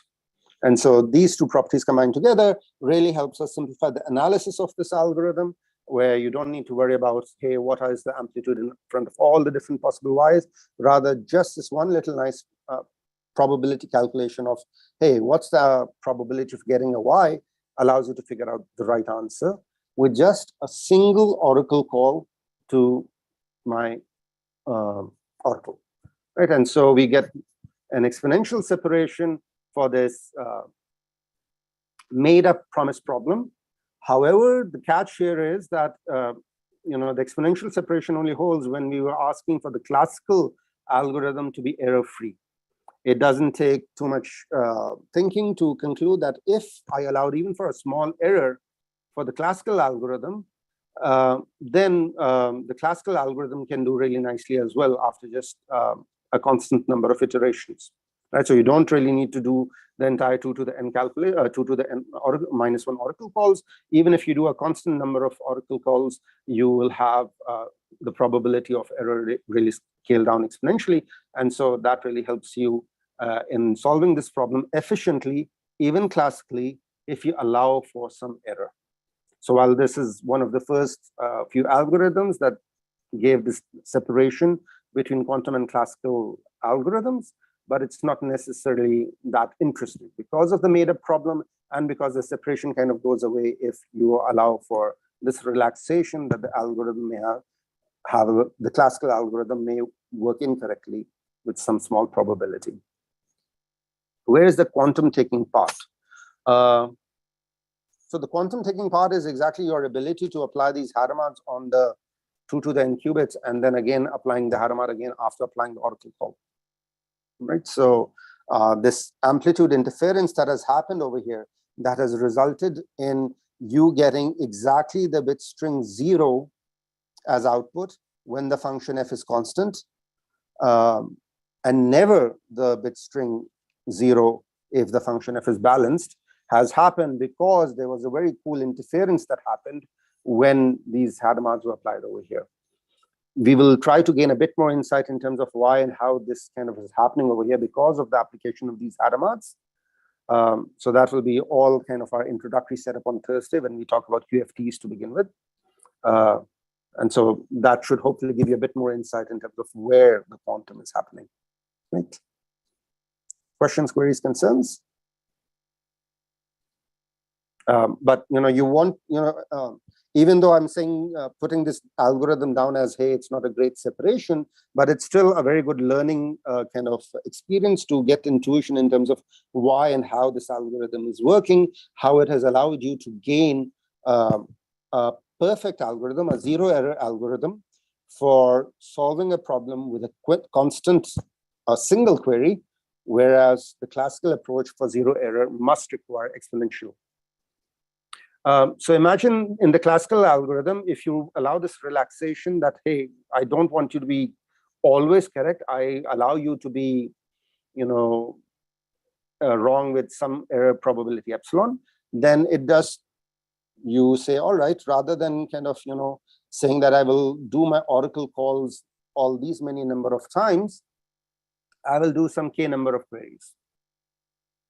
Right, and so you, as I mentioned, you can do kind of the counting argument. You'll have to be really unlucky such that you're given a balanced function, but for that balanced function, after doing your k queries, you're still getting, all outputs to be 0. Because it was a balanced function, for each query, you'll have probability exactly half to get output 0 and probability half to get 1. And if you do k such queries, you're kind of decreasing your probability to, to get exactly all zeros, to get exactly all ones. The probability for that kind of really goes down. So that helps you in getting an error non-perfect algorithm, which works with high probability. Right? And you can do the kind of detailed mathematical analysis, and it should be in quite a few of lecture notes, where you talk about how the classical algorithm is good enough if you allow for some small error. And that would be a standard algorithmic technique in many such randomized classical algorithms where you say, hey, a problem was difficult to solve perfectly with 0 error, but if you allow for small error, then a randomized approach really helps. And so just like today, we talk about this quantum approaches versus classical approaches, early on in the 1980s, similarly, there was this kind of approach to classical algorithms where initially you thought about algorithms as being deterministic algorithms. And then you talk about, hey, no, I could also have randomized algorithms, and you talk about separation of classical 0 error algorithms versus randomized algorithms. So if you do the calculation, right, so what's the probability? What do I need to, if I did k number of queries, what's the probability that all those k queries will give me, let's say, all 0 answers or all 1 answers, given that the function was balanced, right? So if you're doing k queries, then it will be 1 to the divide by 2 to the k. And so as you keep increasing this k, you keep getting the probability to be lower and lower. And so that really decreases so with the constant number of queries, you really do practically a good enough algorithm such that if someone gives you an epsilon, you can figure out, all right, how many number of queries do I need to do in order to ensure the classical error is good enough or small enough. All right. Does that help?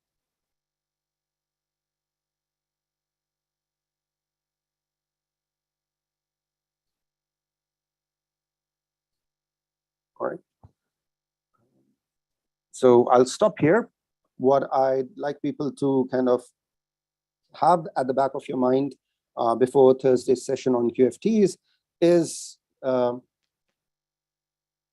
little bit of this intuition about what really happened or is happening when we apply this final layer of Hadamard's and this amplitude interference that has happened, that happens here, that causes us to get a very nice probability calculation for the choices of p's, for the choice of functions that we have. Naturally, this function f over here is a very made up function, right? There are lots of more interesting functions. We have kind of chosen 2 extremes. F is completely balanced or f is constant. Most of an interesting function might be not these 2, right? And so to figure out algorithms which work for non-promised functions is one kind of key challenge for quantum algorithms. There were some recent breakthroughs on that as well, where you don't assume any internal structure about the function f and then still show that there is a quantum advantage. I'll try to share a reference to that on Discord. Okay, so Malu, with that, I'll stop. And I guess if Saba is going to continue her session, she can. Thank you, Jibran. Great. Indeed, there are at least 10 people who are interested in hearing more from Saba, more explanations about complex quantum states. So Saba, please get back. Yes, okay. I see you show up. Great. And This is optional. It will be recorded. So in case someone wants to watch back, it will be recorded. This is an optional part. We are beyond the time of the session, but as it is really helpful for especially the people who are less familiar with these concepts, there is the opportunity now to stay. And Saba also offered, if there is interest, she will also be available in the weekend to explain more. So if you're interested, stay. If you have to go, I look forward to seeing you tomorrow.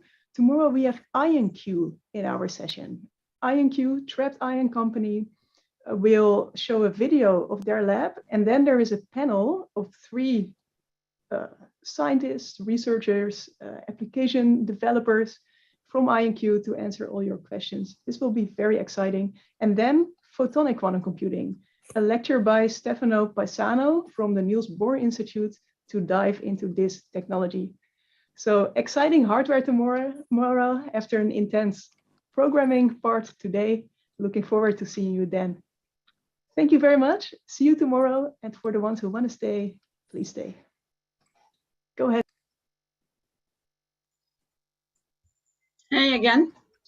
So I'm not gonna keep you very long. I mean, I will try my best. So I guess we will just, you know, try to solve 2 or at top 3 more tasks. Let me just share my screen. Yes, yes. Okay, we were here, I guess. Yeah.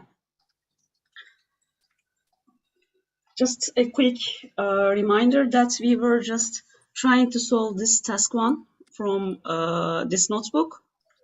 I'm using Google Colab. And here we are asked to, you know, convert from this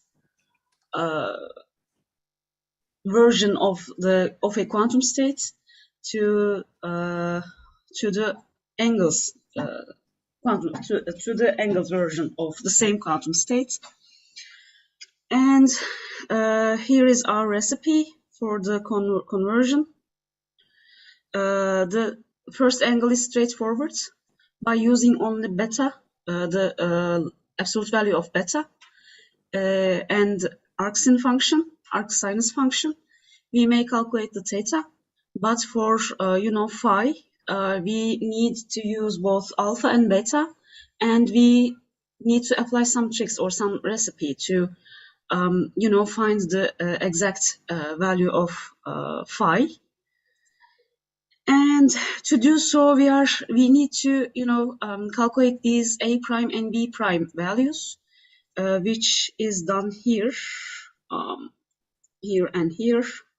Okay. And for alpha or A prime, I am the angle is called as lambda, and for beta the angle is called as eta.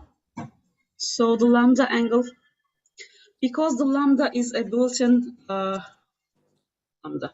the built-in you know, syntax for in Python, I want to use lambda itself instead of angle. Let's put angle keyword before lambda, or you may add something at the end of the lambda. It's up to you. So first, I will begin with the similar way to calculate angle lambda as I did with theta. You know, beta is the you know, imaginary part of our state, quantum state, and here A prime is another complex number, and by using, as we just as we have calculated the theta and angle by using a imaginary part of a complex number, of the related complex number, we may calculate the angle lambda by using the imaginary part of A prime. So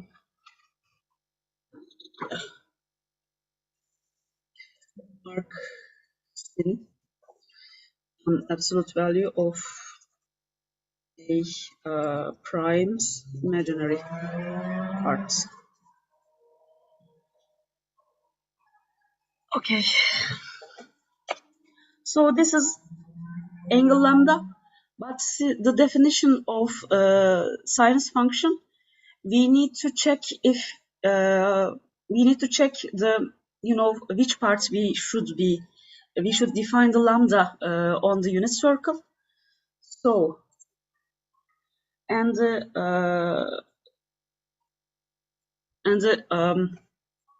constraints are here. C is the real part of A prime and D is the imaginary part of A prime. If both are positive, then we don't need to do anything. If C is negative but D is positive, then we need to do we need to you know, shift the shift the lambda value to the second quasi-circle. And if both are negative, then we should move lambda to the third zone on the you know, unit circle. And if C is positive but D is negative, then we should move to the fourth zone on the unit circle. and we should redo the whole process for eta using B prime. Okay, and this is true if both imaginary and real parts of A prime are positive, but if A prime real part, A prime's real part is negative, and the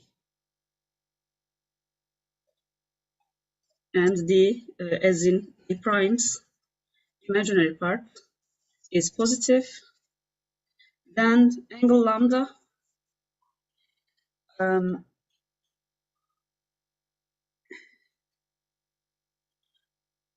I should shift the angle lambda to the second zone. So angle lambda, lambda, and which is equal to pi minus itself, or angle lambda, and I'm going to import pi from numpy, pi minus angle lambda. If A prime's real part and imaginary part is less than 0, and A prime imaginary parts are negative, and I need to shift the angle lambda to the third zone, so I need to add it to the pi. Angle lambda is pi plus self.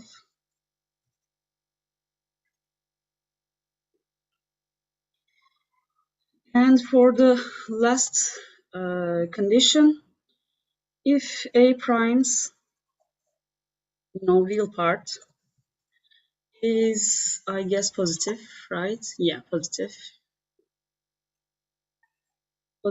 and A prime's imaginary part is negative, then I need to move this angle to the fourth zone, which is to subtract it from 2 pi, the whole circle.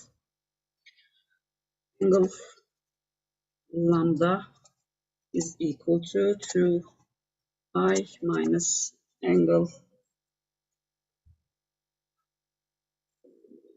lambda.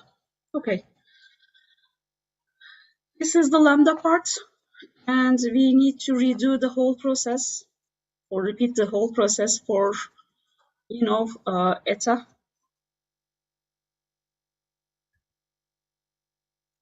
which is not angle lambda but angle eta, and here I need to use B prime,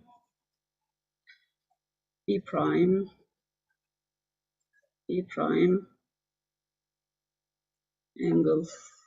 eta,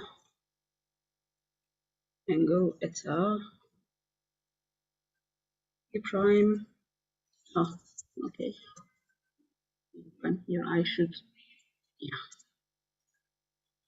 get rid of the extra space. Eta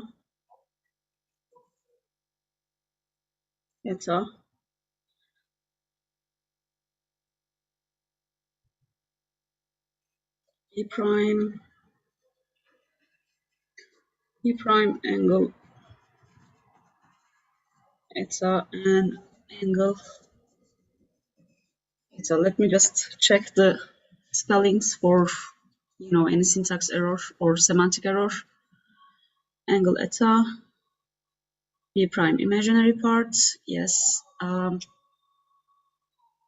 B prime real, negative, B prime imaginary positive, eta, eta, B prime real, both are negative, pi plus. We are on the third zone, and if we are on the fourth zone, we are, yeah, as far as I can see, we are doing fine. And for the phi angle, we know that it's eta minus lambda, so phi is angle eta minus angle lambda. And here we have calculated theta and phi. Now we need to return them. Global return first theta and phi. That's it for this task. You may, test this code by running it.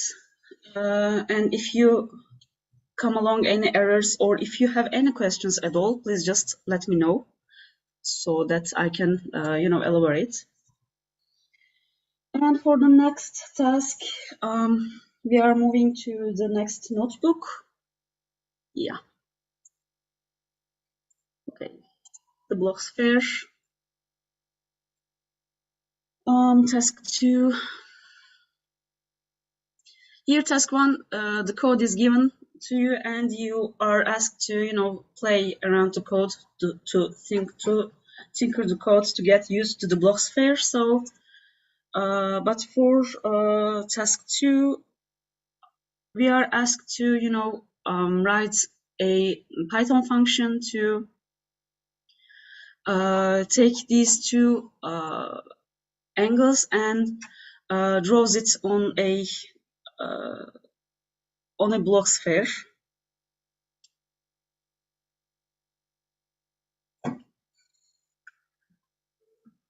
Okay, so def roll function state.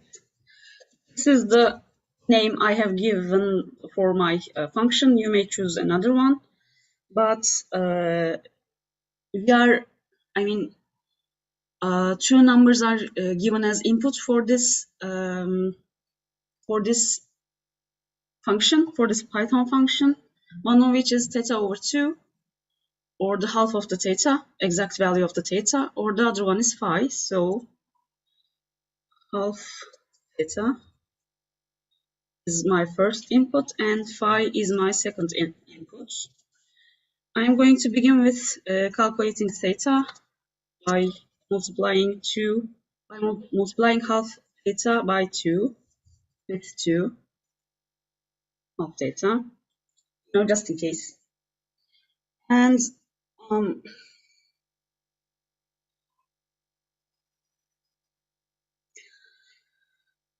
for the visualization, I need to import matplotlib.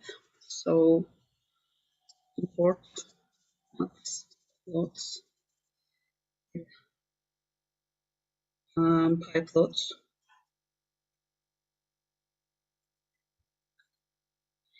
And I will use the visualization library from Qiskit.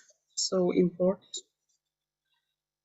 or just Bloch sphere from visualization library from Qiskit visualization import Bloch and plot Bloch vector. So these are the built-in functions to plot any states using Qiskit, in quantum states using Qiskit. You may check the documentations of Qiskit and Qiskit's visualization library for more info. there are much more. There are several other useful built-in functions. So we are going to begin with defining a sphere, which is a Bloch sphere, and we will need to, call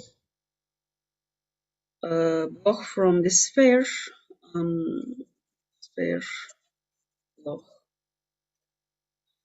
and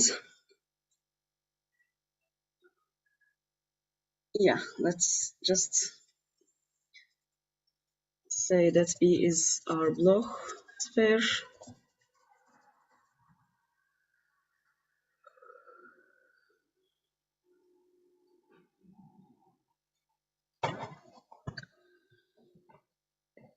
So I need to add vector using their Cartesian coordinates. Therefore, I need to calculate the Cartesian coordinates of this state vector using these two angles. And from spherical coordinates to Cartesian coordinates, you know that x is defined as r times sinus of, just let me write it, it's gonna be easier. So I'm just gonna import sinus and cosinus function from the NumPy or math library after I have written these conversion lines. Theta times cosine phi. Because this is a Bloch sphere or this is a quantum state, the length of it should be 1. Therefore, the radius of Bloch sphere or the radius of this state, as I may say, is 1. Therefore, there is no need to, write R explicitly here. And for Y and Z, I have sine theta, sine phi. And for Z, I have only cosine theta. I need to write only cosine theta. And let me just import this sine and cosine functions from NumPy. Sine and cosine. You may use math library as well. And let's add this Bloch sphere, our state using the, Cartesian coordinates of it. Sorry, we add vectors.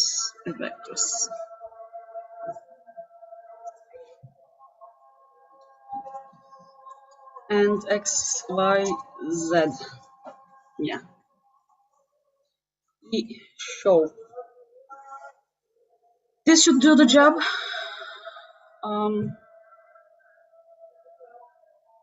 Yeah. Please just check the code and okay, let's just give it a try. Why not? Draw function states.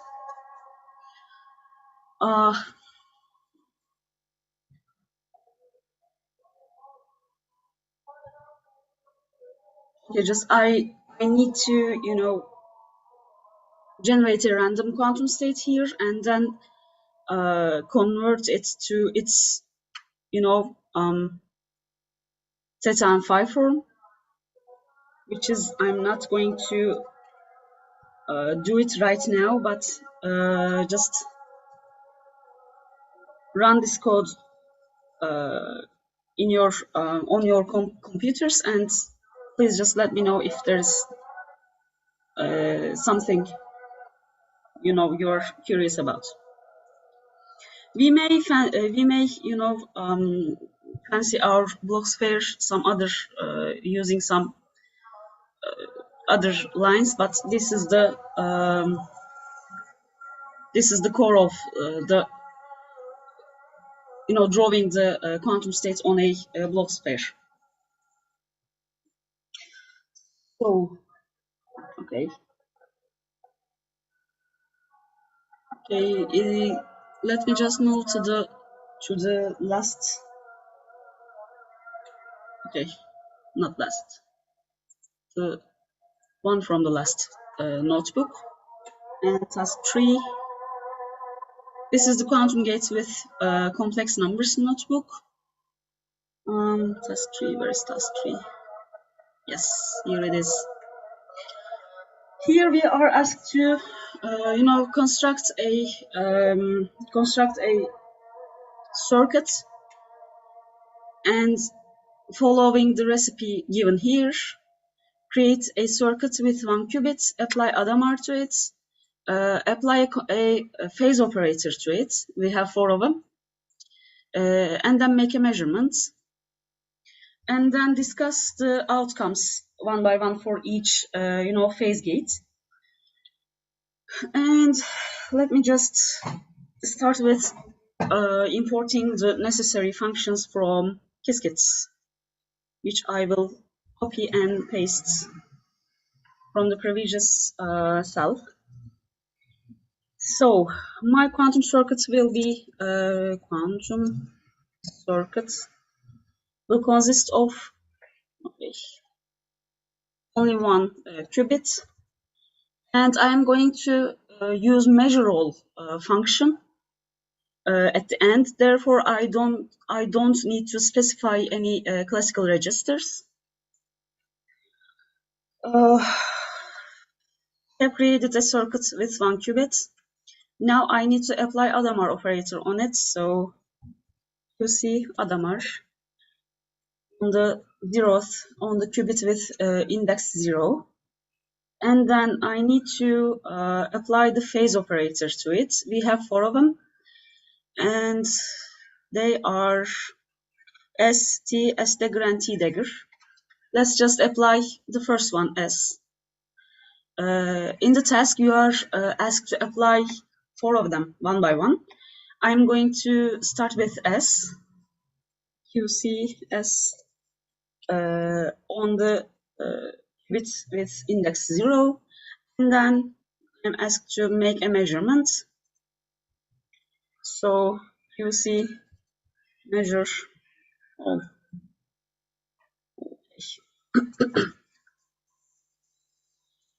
Measure all function, if you're not familiar with it, the measure all function creates as many classical registers as the number of qubits in the circuit, and then measures them one by one. Therefore, I don't need to, explicitly create any classical registers here. And in order to, discuss the output, I need to see the output. So I need to run the quantum circuit, which is ordinarily called as job, execute. After execute, I will execute quantum circuits using QASM simulator, which I will get from AIR, get backend, QASM simulator, and my shots or the repetition of this run for quantum circuits will be, let's say, 1024. Okay, after the job is done, I need to, extract the counts or the necessary information from the results. So we just get the results first. Job results. And from results, I need to get the counts or the experimental results. Counts is going to get from, I'm going to get them from results. It comes, I guess.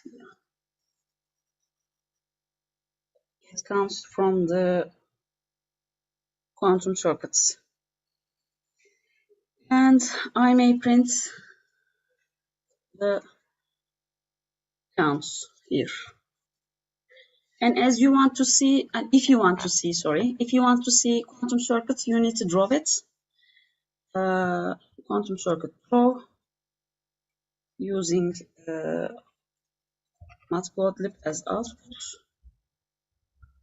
MPF. This is just a fancy version of the, circuit drawing. But since you are in Jupyter and you are using you are writing some other lines after this draw line, you need to use display function as well. Or if you don't want to add this display, you shouldn't put any more lines after QC draw line. Okay. Let's just check it.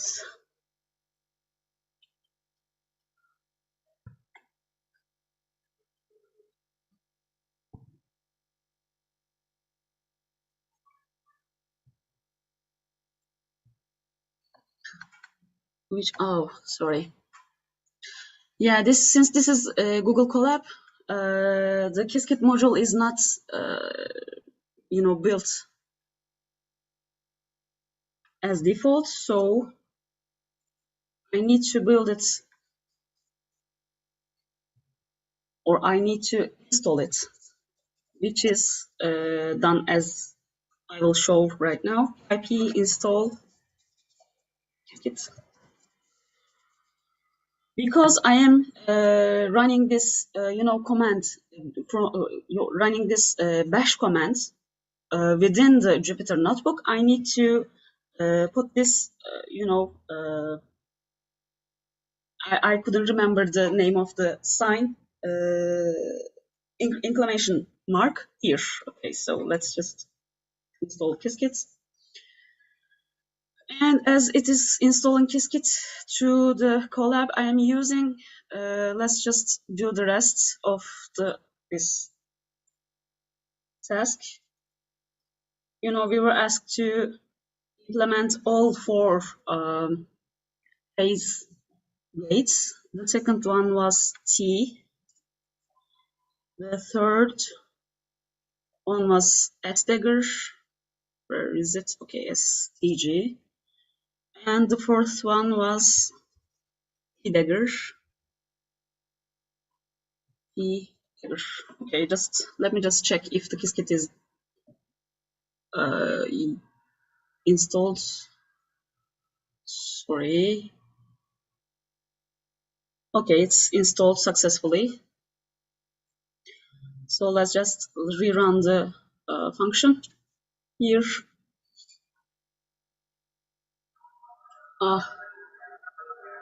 I need to install PyLatex Enc as well.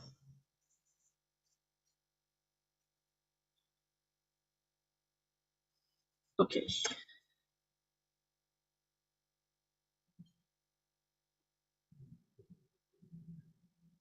Yes, this is done successfully, so fingers crossed.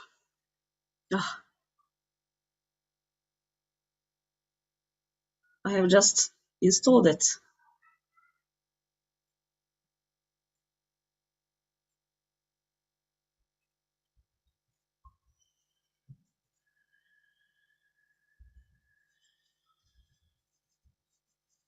I have just installed it.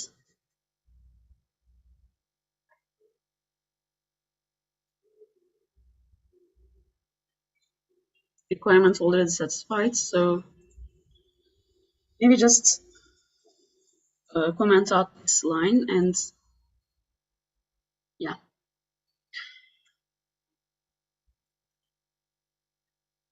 Let me give it another try. Sorry. Without display function. Yeah, it's the issue here is with QC draw function, or maybe MPL. Let me just get rid of this. Collab, with Collab, I couldn't be able to use matplotlib. This should be there should be a solution for this error, but you know, I don't wanna waste your time with it. I will I will find the solution after the session, and I will share it with you over Discord. But this is our, you know, quantum circuit. We have only one qubit. This is our Adamar gate, and this is our S gate. This is only a phase gate, and this is our measurements. And as you may see, we have measured state 1 and state 0, and they are more or less, they have more or less the same probability. Okay. And for T, we have another equi superposition here. For S figure, we have another one. And for T dagger, we have another equi superposition here as well. So why do you think this is the rest of the task?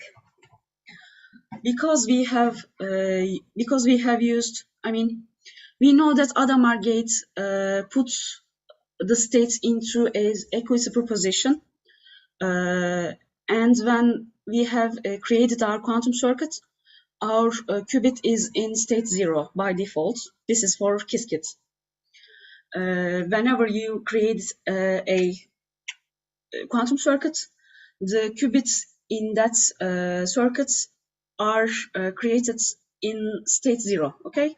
So when you apply Adamar to this newly created qubit, you have put this qubit into a plus state, or a equi-superposition state, in other words. And when you apply one of the phase gates, it doesn't matter which one, as you can see from the task.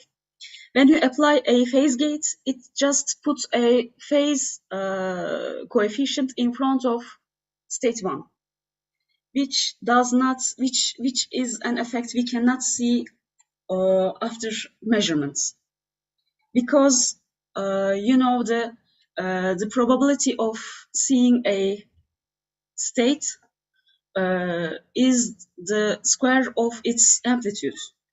And since a phase is a complex number whose length is 1, when we calculate the square of the state 1, we just, you know, multiply the phase part by its conjugate, and which yields 1. I don't know if I can explain it very good, but let me just write it down, maybe. Okay.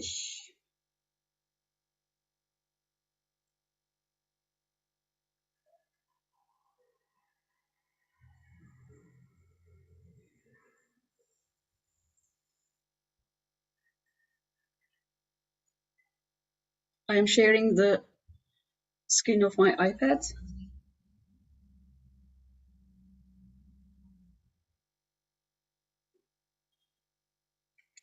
Okay, so at the beginning of the, okay, this is my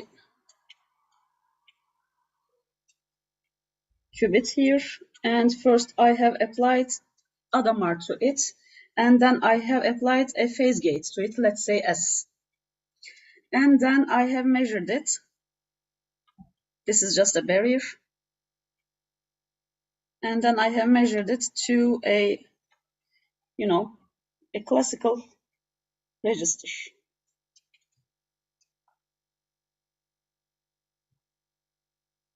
Okay, so let me just give names at the stages of the state vector of the circuit. Here's, let's say we have C0. Here we have C1. Here we have C2. And then we send it to the measurement. For psi 0, we haven't done anything yet. Therefore, we have 0 state. For psi 1, we have applied Adamar gate to psi 0, which is plus state, or 1 over root 2, 0 plus 1. Okay, and then when we apply, and for psi 2, we have applied S to psi 1, S psi 1. And as far as I remember, S was the one with pi over 2 phase. And we get, 1 over root 2, 0 plus e to the I pi over 2, 1. And then we have sent this qubit to the measurement. Let's check what happens when we measure this psi 2. We may see state 0 with the probability of, 1 over root 2 square, which is 0.5. And we may see state 1 with the probability of its amplitude square, PR1, which is e to the I pi over 2 over root 2 square. And since this is a complex number, we need to, when squaring it, we need to multiply it by its complex conjugate, which is e to the I pi over 2 over root 2 times e to the minus I pi over 2 root 2.